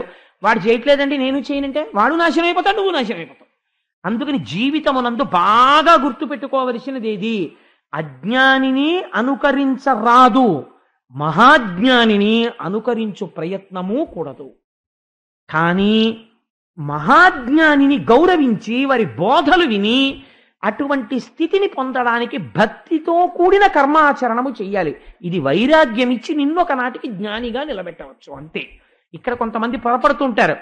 అదే అర్హం చేసినటువంటి భయంకర కృత్యము. కాబట్టి పోతన గారు అన్నారు, ఒక మాట చెప్పారు, సాధారణంగా ఆ వృషభుడు ఎలా జీవితాన్ని గడిపాడో అలా ఎవ్వరూ గడపలేరని మాత్రం జ్ఞాపకం పెట్టుకోండి. చాలా కష్టం. కాబట్టి ఏం చేస్తావు, ఒక మహాపురుషుడి యొక్క విశేషంగా ఇది విని చేతులొగ్గి నమస్కరించు. నీకు భక్తి జ్ఞాన వైరాగ్యములు కలిగి కృష్ణపాదములను చేరుకుంటావు. నీకు ఇహమునందు సమస్తము కలుగుతుంది. ఆ మహానుభావుడు ఆ వృషభుని యొక్క కుమారుడే భరతుడు. ఆయన పరిపాలించాడు కాబట్టే భరతుడు అని పేరొచ్చింది. ఆ భరతుడు విశ్వరూపుడు అనబడేటటువంటి ఆయన కుమార్తె పంచజనుడి వివాహం చేసుకుని 5 బిడ్డల్ని కన్నాడు. సుమతి, రాష్ట్రభృతుడు, సుదర్శనుడు, ఆవరుణుడు, ధూమ్రకేతువు. ఆయన భక్తి వైరాగ్యాలతో కొన్ని వేల లక్షల సంవత్సరములను భరతఖండం పరిపాలించాడు. ఆయనలా పరిపాలించిన వాళ్ళు ఇంకొకరు లేరు. కాబట్టి భారతదేశమును పరిపాలించినటువంటి భరతుని పేరు మీద ఈ దేశమునకు భరతఖండము అని పేరు వచ్చింది. అంతటి మహానుభావుడు. ఆయన ఒక రోజు అనుకున్నాడు, ఇలా ఎంతకాలం రాజ్యం చేస్తాను, ఇలా ఎంతకాలం అని భోగం అనుభవిస్తాను, కాబట్టి నేను ఇక్కడి నుంచి బయలుదేరిపోయి పులహాశ్రమానికి వెళ్ళిపోతాను. వెళ్ళిపోయి అక్కడ గండకీ నది ప్రవహిస్తోంది, అక్కడ సాలగ్రామాలు దొరుకుతుంటాయి, నేను అక్కడికి వెళ్ళి తపస్సు చేస్తాను అన్నాడు. అని బయలుదేరి తపస్సు చేయడానికని వెళ్ళిపోయాడు. అక్కడ మనుష్య సంచారం లేదు, పులహాశ్రమంలో ఎవ్వరూ లేరు. తానే వెళ్ళేవాడు, తులసి దళాలు తెచ్చుకునేవాడు, పువ్వులు తెచ్చుకునేవాడు, దర్భలు తెచ్చుకునేవాడు, శ్రీమన్నారాయణుణ్ణి ఆరాధన చేస్తుండేవాడు. ఇలా ఉండగా ఒక రోజున తెల్లవారుజామునే సూర్యమండలాంతర్వర్తి అయినటువంటి నారాయణ దర్శనము తెల్లవారిన తర్వాత జరుగుతుందన్న ఉద్దేశంతో నదీ స్నానము కొరకని చీకటి ఉండగానే వెళ్ళాడు. వెళ్ళి స్నానం చేసి నది ఒడ్డున కూర్చుని ఆయన జపం చేసుకుంటున్నారు. చేసుకుంటున్నటువంటి సమయంలో ఒక చిత్రమైనటువంటి సంఘటన జరిగింది. అక్కడికి నిండు చూలాలైనటువంటి ఒక లేడి పరిగెత్తుకుంటూ వచ్చింది. ఇంతలో అరణ్యంలో ఎక్కడో ఒక సింహం ఒకటి బ్రహ్మాండములు బద్దలైపోయేటట్టు గర్జించింది. సింహం అరుపు విని నిండు గర్భిణి అయినటువంటి లేడి భయపడిపోయి నీటిలోకి దూకేసింది. దూకేయగానే దానికి ప్రసవమై ఒక లేడి పిల్ల పుట్టింది. లేడి వరదలో కొట్టుకుపోయింది. ఈ లేడి పిల్ల కొట్టుకుంటుంటే భరతుడు చూడలేక గబగబా వెళ్ళి ఆ పుట్టిన పిల్లని తెచ్చాడు. కానీ ఆ లేడి మరణించింది. అయ్యో తల్లి మరణించిందే అని ఈ లేడి పిల్లని తెచ్చుకుని ఆశ్రమంలో తన పక్కన పెట్టుకున్నాడు. పెట్టుకుని మెల్లమెల్లగా దానికి లేత గడ్డి పరకలు తినిపించడం, కొద్దిగా పాలు పట్టడం, దాన్ని జాగ్రత్తగా పులో సింహం వచ్చి తినేస్తుందేమో అని ఎవరికీ దొరకకుండా దాన్ని ఆశ్రమంలో తలుపులేసి పడుకోబెట్టడం చేసేవాడు. ఎప్పుడూ ఆ లేడి గురించి ఆలోచిస్తుండేవాడు. జపం మొదలెట్టేవాడు. మొదలెట్టి అమ్మో నేను ఎక్కువసేపు కళ్ళు మూసుకుంటే ఈ లేడి ఎక్కడికన్నా వెళ్ళిపోతుందేమో, ఏ పూలో తినేస్తుందేమో అని కళ్ళు విప్పి దాన్ని చూసుకుంటూ ఉండేవాడు. అది ఎప్పుడైనా వదిలిపెట్టినప్పుడు అలా కనపడకుండా వెళ్ళిపోతే అయ్యో నా లేడీ ఏమైపోయిందో, ఎక్కడికి వెళ్ళిపోయిందో, ఏ పులి తినేసిందో, ఏ వేటగాడు చంపేశాడో అనుకునేవాడు. మళ్ళీ ఆ లేడీ పరిగెత్తుకుంటూ వస్తుంటే సంతోషపడిపోయి అసలు ఈ లేడీ యొక్క పదఘట్టన చేత ఈ పవిత్రమవుతోంది ఈ భూమి, ఎంత బాగా పరిగెత్తుకొస్తోందో నా లేడీ అనుకునేవాడు. ఆ లేడి అటు వెళ్ళి ఇటు వచ్చి తనని కొమ్ములతో కొమ్ముతుంటే పొంగిపోయేవాడు. అది వచ్చి ఆయన ఒళ్ళో పడుకునేది. ఆ ఒళ్ళో పడుకుంటే మాతృప్రేమ పితృప్రేమ చవి చూపించేవాడు. రాను రాను రాను రాను దేనికోసం వచ్చాడో తపస్సుకు అది మరిచిపోయాడు. మరిచిపోయి ఈ లేడి పిల్లని సాకడంలో పడిపోయి అస్తమానం లేడికి పాలు పట్టా, గడ్డి పెట్టా, దాంతో ఆడుకోను, అది పడుకుంటే తను పడుకోను, అది లేస్తే తను లేవను, దాని వెంట తిరుగుతుండను, ఇది మొదలెట్టాడు. ఏమనుకోవాలి దీన్ని? ఎందుకు మొదలెట్టాడో అది పోయింది. పోయి ఓ కొత్త పద్ధతోటి మొదలైంది. ఇప్పుడు తపస్సుకని బయలుదేరిన వాడు తపస్సు వదిలేశాడు. వదిలేసి అనవసరపు సంబంధాలన్నీ పెట్టుకున్నాడు. అంటే పోతన గారు అన్నారు, జననాథ మున్ను మోక్ష విరోధమని పాయగారాని పుత్రాదికంబులెల్లబాసి తపస్వి భరతుండు హరిణ శాబక పోషణంబున పాలనమున అతి లాలన ప్రీణ నానుషంగంబున మూషక బిల మతిరోషమునను సర్పంబు జొచ్చిన చందంబునను యోగ విఘ్నంబు మిక్కిలి విస్తరిల్లే కాన ఎంతవానికైనను కాలంబు కడవ రామినట్లు కాకపోదు పరమ మునులకైన బాయదు కర్మంబు నరులనంగనెంత నరవేరేణ్య అన్నారు. ఎలుక ఉన్న కన్నంలోకి పాము జొరబడిపోతే ఎలా ఉంటుందో అలా అసలు తన కడుపున పుట్టిన పిల్లలను వదిలేశాడు, తన భార్యను వదిలేశాడు, తన రాజ్యాన్ని వదిలేశాడు, ఈశ్వరుణ్ణి చేరుకుంటానని అడవిలో ఎవ్వరూ లేని పులహాశ్రమానికి వచ్చాడు. తపస్సు అన్నాడు, కూర్చున్నాడు. మనస్సంతా తీసుకెళ్లి ఓలేడి మీద పెట్టాడు. ఏమనుకోవాలి? ఎటువంటి వాడికి కాలం ఎంత గమ్మత్తుగా ఏదో ఒక ఎరవేసి ఎలా భ్రష్టం చేసేస్తుందో చూడరా. ఈశ్వరుడే కావాలని బయలుదేరిన వాడికి ఇన్నెందుకు కావలసి వచ్చారే, ఇప్పుడు ఈ లేడెందుకు కావలసి వచ్చిందిరా అన్నాడు. అని అంత్యకాలం సమీపించింది భరతుడికి. ప్రాణం పోతోంది, కానీ మనస్సులో మాత్రం అయ్యో నేను చచ్చిపోతున్నాను, నా లేడీ ఏమైపోతుందో, నా లేడీ ఏమైపోతుందో, నా లేడీ వంక చూస్తూ కన్నుల నీరు పెట్టుకుని ఆ లేడీనే స్మరణ చేస్తూ ప్రాణం వదిలేశాడు. ఈశ్వరుడికి రాగద్వేషాలుండవు. ఆఖరి స్మరణ లేడీ మీద ఉండిపోయింది కాబట్టి లేడీగా పునర్జన్మనిచ్చాడు. లేడీగా పుట్టాడు. పుట్టి అయ్యయ్యో అంతటి చక్రవర్తిని అయ్యాను, నేను పరిపాలిస్తే దేశానికి భరతవర్షం అని పేరొచ్చింది, అదే దేశంలో గడ్డి తింటూ లేడీనయ్యాను అని, నేను ఆ లేడీని పట్టుకోవడం వల్ల కదా నాకు ఈ సంఘం వచ్చింది, అసలు నేను ఎవరిని ముట్టుకోనని వ్రతం పెట్టుకున్నాడు. నోరు విప్పి మాట్లాడేవాడు కాదు. పచ్చగడ్డి తింటే దాని మీద ఉన్న క్రిములు చచ్చిపోతాయని ఎండుగడ్డి మాత్రమే తినేది ఆ లేడీ. అంత విచిత్రమైన వ్రతం పెట్టుకుని తన పూర్వజన్మలో ఎక్కడ ప్రాణం విడిచిపెట్టాడో ఆ పులహాశ్రమానికి వచ్చాడు. ఒక్కనాడు నోరు విప్పి అరిచేది కాదు ఆ లేడీ, ఏ మందతోనూ కూడేది కాదు. లోపల ఎప్పుడు నారాయణ స్మరణం, నారాయణ స్మరణం, నారాయణ స్మరణం చేసుకుంటూ అలా ఎండుటాకులు ఎండుగడ్డి తింటూ జీవితాన్ని గడిపి అంచమునందు భగవంతుణ్ణే స్మరిస్తూ శరీరం విడిచిపెట్టింది. కానీ మోక్షం పొందడానికి మనుష్య శరీరంలోకి రావాలి మళ్ళీ త్రూ ప్రాపర్ ఛానల్. ఏదైనా కూడాను, you have not routed your application through proper channel, so the advance copy submitted by you is here with return, please route it through proper channel అని పై ఆఫీస్ నుంచి కిందకు వచ్చేసినట్టు మళ్ళీ మనుష్యుల్లోకి వెళ్ళాడు. ఈసారి ఎక్కడ పుట్టాడు? అంగిరసుడు అనేటటువంటి ఒక బ్రహ్మజ్ఞాని కడుపున పుట్టాడు. పుడితే ఆయన పుట్టిన తరువాత కొంతకాలం అయింది. అయిన తరువాత ఆయనకి ఉపనయనం చేశారు. ఉపనయనం చేసిన తరువాత ఆయనకి మనస్సులో భావన ఉండిపోయింది. అప్పుడు పులహాశ్రమానికి వెళ్ళాను, లేడి మీద భ్రాంతి ఎట్టుకున్నాను. ఆ లేడి మీద భ్రాంతి ఎట్టుకుని లేడిని అయ్యాను. ఎలాగో అలా కష్టపడి మనసులో భగవంతుడిని ఎట్టుకుని లేడిని వదిలి ఇప్పుడు ఈ బ్రహ్మజ్ఞాని కడుపున పుట్టాను.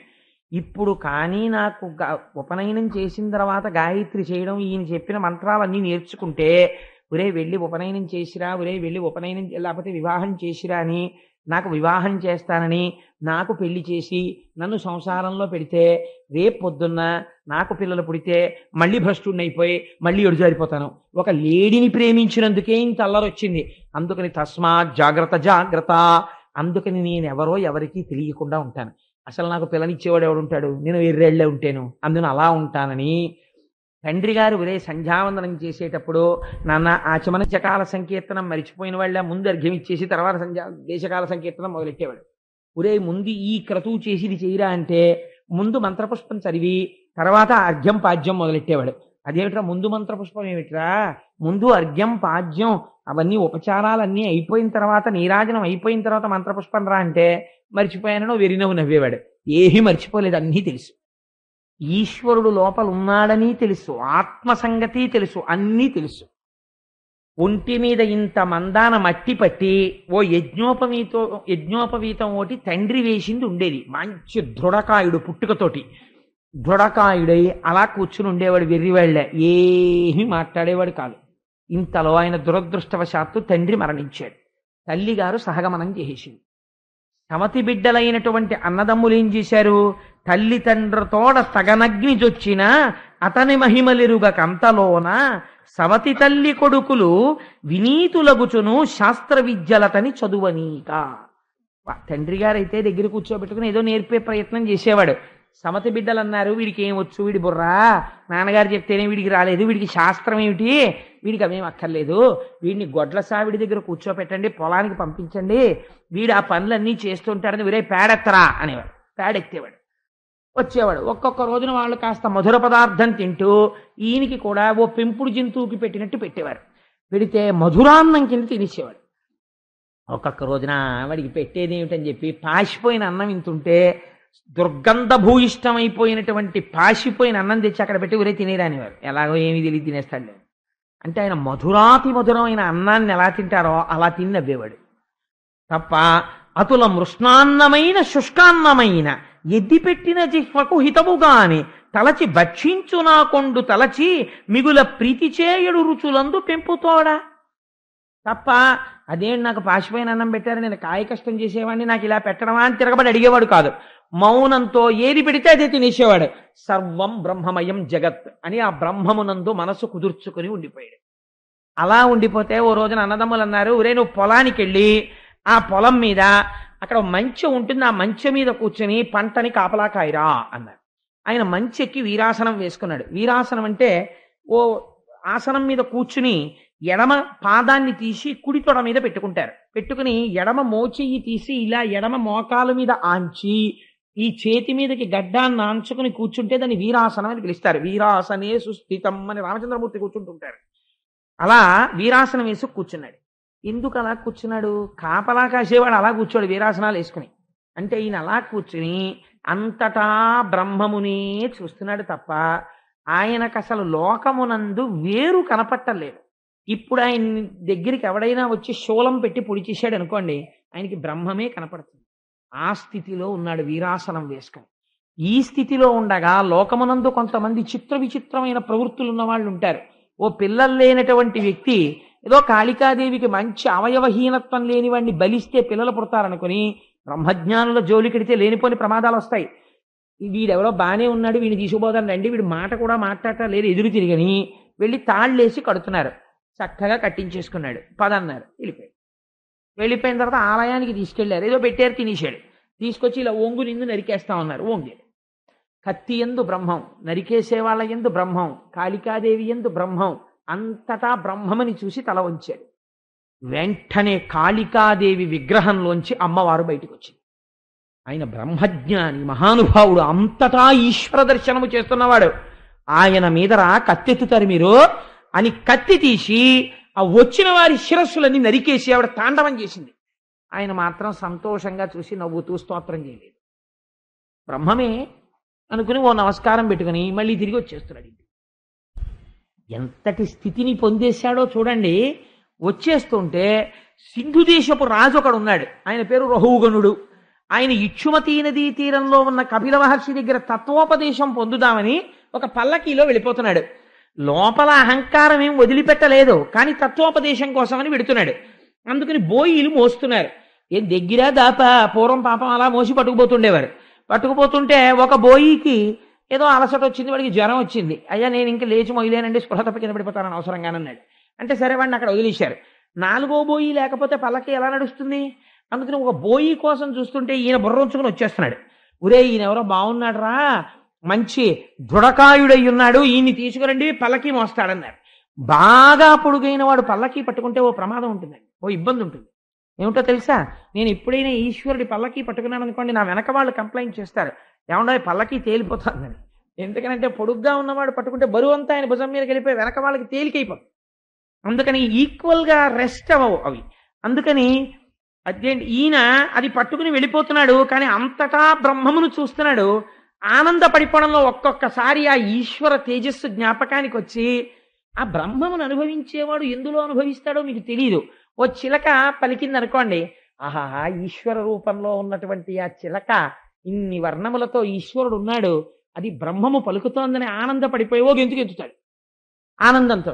ఈ లోపల ఉన్న రాజుగారికి ఠంగం తగిలేదు. ఆయన 2 మాటలు చూసి అడిగాడు, ఎందుకురా ఏంటి ఎగిరిగిరి పడిపోతున్నారు, పల్లకిలో నాకు తగులుతోంది, ఒంటి మీద తెలివుందా అని అడిగాడు. అడిగితే వాళ్ళు అన్నారు, అయ్యా మా తప్పు కాదండి, కొత్త బోయి సరిగ్గా లేడు, వీడేమిటో సరిగ్గా నడవట్లేదు, ఏమిటో తలంచుకుని సంతోషపడిపోతూ నవ్వుకుంటూ ఆనందపడిపోతూ అటు దూకేసి ఇటు దూకేసి వీడు ఇష్టం వచ్చినట్టు నడుస్తున్నాడు అన్నారు. అంటే రాజుగారికి చాలా కోపం వచ్చింది. ఆ బోయి వంక చూసి, మోస్తున్నవాడు బ్రహ్మజ్ఞాని, ఆయన వంక చూసి పరిహాసం ఆడాడు. అన్నిటికన్నా ప్రమాదం బ్రహ్మజ్ఞానితో పరిహాసం ఆడడం. ఎటువంటి పరిహాసం ఆడాడో చూడండి.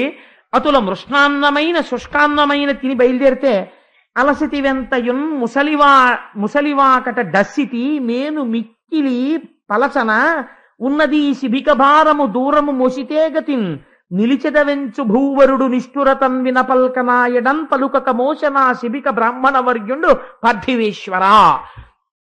ఆయన పల్లకి తెర తప్పించి కిందకి చూసి అన్నాడు, ఏమిరా పాపం అన్నంతివి చాలా రోజులైనట్టుంది. ఆయన మంచి బలిష్టంగా ఉంటాడు కదా, మరి ఆ మోస్తున్నటువంటి భరతుడు ఆయన్ని చూసి, పాపం చాలా బక్క చిక్కిపోయి ఉన్నావు, చాలా ముసలివాడి అయిపోయావు, ఇప్పుడే కదా పల్లకి పట్టుకున్నాడు ఆయన, పాపం చాలా దూరం మోసి మోసి బడలిపోయినట్టున్నావు, నీకు ఒళ్ళు చాలా కష్టపడిపోతున్నట్టుందిరా నీకు, అందుకని నీకు పల్లకి మోయడం చేత కావట్లేదే అన్నాడు. అంటే తిన్నగా నిందించలేదు, పరిహాసపూర్వకమైనటువంటి నింద చేశాడు. అలా నింద చేస్తే ఆయన ఏమీ మారు మాట్లాడకుండా ఇంకొక నవ్వు నవ్వి మళ్ళీ వెళ్ళిపోతున్నాడు. మళ్ళీ వెళ్ళిపోతుంటే మళ్ళీ రాజు అనుకున్నాడు, సరే నేను ఇన్ని మాటలు అన్నాను కదా, జాగ్రత్తగా మోస్తాడనుకున్నాడు. ఆయన ఈ మాటలు విని ఓ నవ్వు ఎందుకు నవ్వాడంటే, వీడు ఎంత వ్యామోహంలో ఉన్నాడు రా, నేను రాజును అనుకుంటున్నాడు, ఇంకోడు బంటు అనుకుంటున్నాడు, ఇన్ని ద్వంద్వాలు చూస్తున్నాడు రా అని ఆయన నవ్వాడు. ఈయన అందుకు నవ్వాడని ఆయనకి తెలియదు, జాగ్రత్తగా మోస్తాడని ఆయన అనుకుని తెరవేసుకున్నాడు. ఈయన మళ్ళీ బ్రహ్మమునందు రమించిపోతున్నాడు. రమించిపోతూ పెడుతూ మళ్ళీ దూకాడు. ఎందుకు ఇక ఠాంగుంది అయ్యింది. తగిలితే రాజు అన్నాడు, ఏమిరా నీకు ఒళ్ళు దగ్గర పెట్టుకుని మోస్తున్నట్లు నాకు కనపట్టలేదు, నీ బుద్ధి వక్రించి నడుస్తున్నావు, నిన్ను నా రాజదండనము చేత మామూలు మార్గంలోకి తిప్పే అవసరం ఉన్నట్లు కనపడుతోంది అన్నాడు. అంటే పలకమే అన్నాడు. అంటే ఇప్పుడు ఈయన మాట్లాడడం మొదలుపెట్టాడు. ఆయన అన్నాడు, రాజా నువ్వు మాట్లాడినది నిజమే, ఇప్పటి వరకు పుట్టిన తర్వాత భరతుడు మాట్లాడలేదు. ఇప్పుడు అన్నాడు, నువ్వు ఎవరిని శిక్ష వేస్తావు, ఎవరు ముసలితనాన్ని పొందుతున్నారంటున్నావు, ఎవరికి ఆకలేసిందంటున్నావు, ఎవరు మొయ్యలేదంటున్నావు, ఇవన్నీ చేసేది దేహం. ఈ దేహము నేను కాదు, నేను ఆత్మని అని ఉన్నవాడను నేను. ఆ దేహాన్ని శిక్ష వేస్తానంటున్నావు నువ్వు. చచ్చిపోయిన శవాన్ని ఎవరైనా శూలంతో పొడిస్తే పగ తీరుతుందా? అలా నేను ఈ దేహము కాదన్నవాణ్ణి తీసుకెళ్లి దేహానికి శిక్ష వేస్తే వాడికి ఏమైనా బాధ కలుగుతుందా? పిచ్చివాడా రాజా, ఇది నీ మాయని, నీ అజ్ఞానాన్ని బయట పెడుతోంది. ఈ మాట వినగానే రాజు ఆశ్చర్యపోయాడు.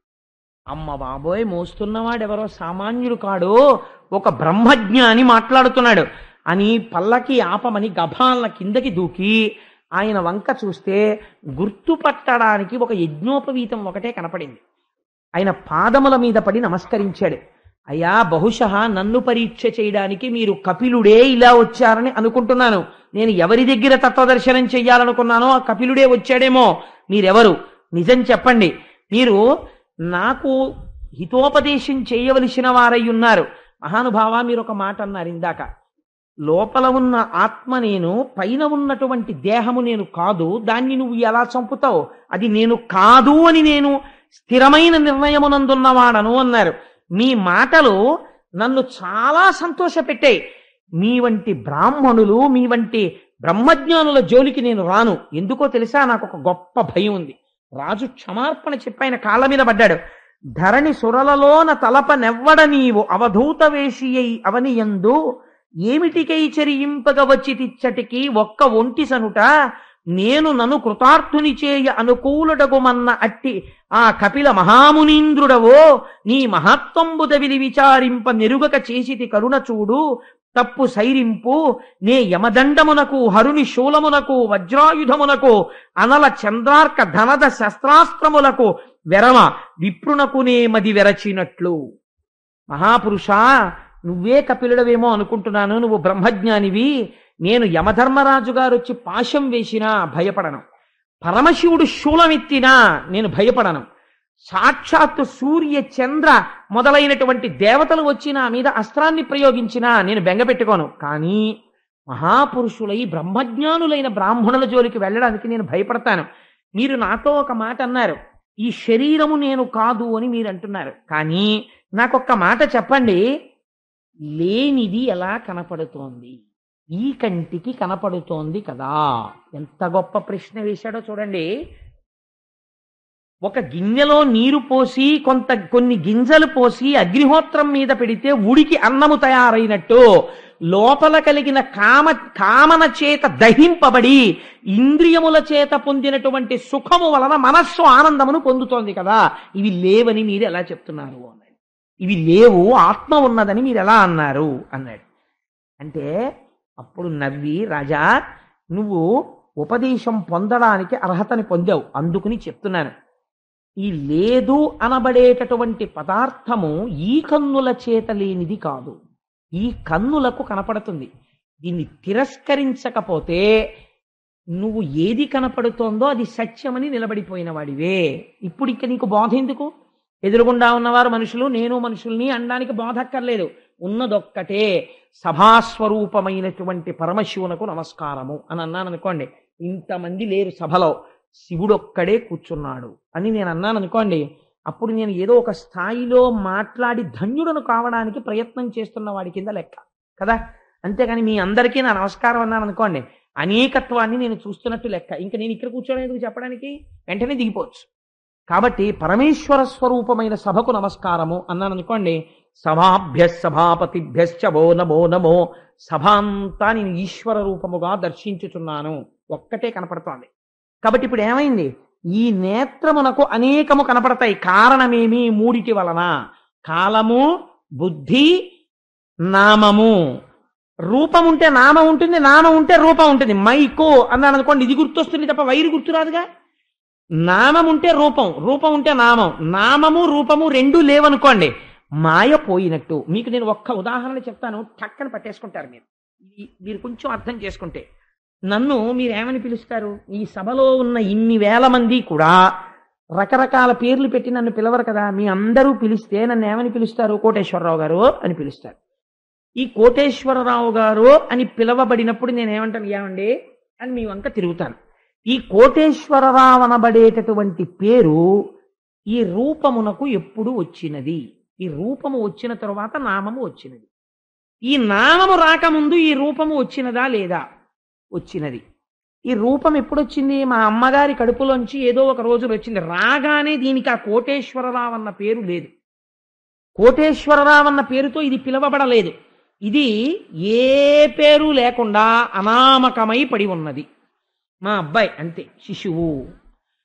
కొంతకాలం అయిన తర్వాత నామకరణం చేశారు, దీనికి కోటేశ్వరరావు అని పేరు పెట్టారు. పెడితే ఇప్పుడు దీన్ని ఎవరైనా చూస్తే కోటేశ్వరరావు గారండి అని దీనికి పేరు పెట్టారు. ఇప్పుడు ఈ పేరు లేదనుకోండి, నేను కొన్నాళ్ళు పోయిన తర్వాత నేను అలాంటి పని చేయను, కానీ ఉదాహరణకు చెప్తాను, దీనికి నేను కామేశ్వరరావు అని పేరు పెట్టాను అనుకోండి, ఇందులో ఏమైనా మార్పు వస్తుందా? ఏమీ రాదు. రూపము నామము చేత మారడం లేదు, నామము రూపము చేత మారవలసిన అవసరం లేదు. కానీ ఈ రెండూ కూడా అశాశ్వతమే. కోటేశ్వరరావన్న పేరు, కోటేశ్వరరావని పిలవబడిన శరీరము, ఈ రెండూ అబద్ధం. ఎందుకని? ఇది ఒకనాడసలు నామకరణమునకు ముందున్నటువంటి ఈ శరీరం మా అమ్మగారి కడుపులో ఒక బుడగగా ఒకనాడు ఉన్నది. అంతక పూర్వము ఈ శరీరము లేదు కదా. కాబట్టి నామము రూపము రెండూ అబద్ధం. కానీ కోటేశ్వరరావని ఇవాళ పిలువబడుతున్నటువంటి లోపలను ఉన్న జీవుడిగా అజ్ఞానంలో ఉన్న ఆత్మ మాత్రం ఎప్పటి నుంచో ఉన్నది, దానికి పేరు లేదు. నామరూపములుగా కాలగతి ఎందు బుద్ధి చేత నిర్ణయింపబడి ఈ కంటి చేత భ్రాంతికి లోను చేస్తున్నది ఏదో అది మాయా. అది జ్ఞాననేత్రము చేత తిరస్కరింపబడుతుంది, మాంసనేత్రము చేత మగ్నము చేస్తుంది. అది నువ్వు తెలుసుకుంటే, ఇప్పుడు నేను నీకు చెప్తాను, ఒక్క మాట ఆలోచించు. ఇది పృథివీ, భూమి. ఈ భూమి మీద నా చరణములు పృథివీ, నా చరణముల మీద నా కాళ్ళు పృథివీ, నా తొడలు పృథివీ, నా కడుపు పృథివీ, నా గుండెలు పృథివీ, నా కంఠము పృథివీ, నా భుజము పృథివీ, నా శిరస్సు పృథివీ, ఈ పల్లకి పృథివీ, పల్లకిలో కూర్చున్న నువ్వు పృథివీ. ఇవన్నీ పృథివీ వికారములే. ఈ మాత్రం వికారానికి నువ్వు పెద్ద డెసిగ్నేషన్ పెట్టుకున్నావు. నేను మహారాజుని, వాడు బోయి అని నన్ను నిందించి మాట్లాడుతున్నావు. కానీ నువ్వు మాట్లాడడానికి ఆధారమైన ఆత్మ, నాలో ఉన్న ఆత్మ ఒక్కటే. రెండు శరీరాల్ని ధరించాయి. ఈ రెండు నామరూపముల చేత గుర్తింపబడుతున్నాయి, కానీ ఇవి మాయా. వీటికి ఆస్తిత్వం లేదు. లోపల ఉన్నదే శాశ్వతం. రాజా, నువ్వు ఇది తెలుసుకుంటే సత్యం తెలిసేసుకున్నట్టే. నీకు తత్వం అర్థమైపోయింది. కానీ ఇది అర్థం అవ్వకుండా ఏది చేస్తుందో తెలుసా? ఒక అడవి. ఏమా అడవి? మోహం అనే అడవి, సంసారం అనే అడవి. అక్కడ తోడేళ్లుంటాయి, మేకల వెంట తరువుకొచ్చినట్టు వస్తాయి. అది ఏవో తెలుసా? బంధుత్వాలు. ప్రతి వాడి ఇంట్లో ఈగలుంటాయి, పొమ్మంటే పోవు, తోలుకు తిని బతుకుతూ ఉంటాడు. అలాగే పిల్లలు, భార్య ఎప్పుడూ చుట్టూ వెంబడించి ఉండనే ఉంటారు. ఈగలు తోలుకుని అన్నం తిన్నట్టు ఇలా తోలుకుంటాడు, ఈగ బోలుతుంది, మళ్ళీ వచ్చి వాలుతుంది. ఇలా పోయినట్టుంటుంది, కామన మళ్ళీ వచ్చి వాలిపోతుంది, మళ్ళీ పుత్రేష ధనేష దారేష పట్టేసుకుంటుంటాయి. రాజా, వ్యవసాయం బాగా చెయ్యాలనుకున్నవాడు కలుపు మొక్కని కత్తిరిస్తే సరిపోదు, మళ్ళీ మొక్క పెరిగిపోతుంది. మొదటంట తీసి బయట పారేసి తగలబెట్టేయాలి ఎండిపోయిన తర్వాత. తరించాలనుకున్నవాడు కామనని ముందు గెలవాలి. అలా గెలవలేకపోతే ఏమవుతుంది? అడవిలో వెడుతుండగా 6 దొంగలు వెంట పడతారు నిన్ను చూసి. ఆ 6 ఎక్కడో లేరు, ఇక్కడే ఉన్నారు.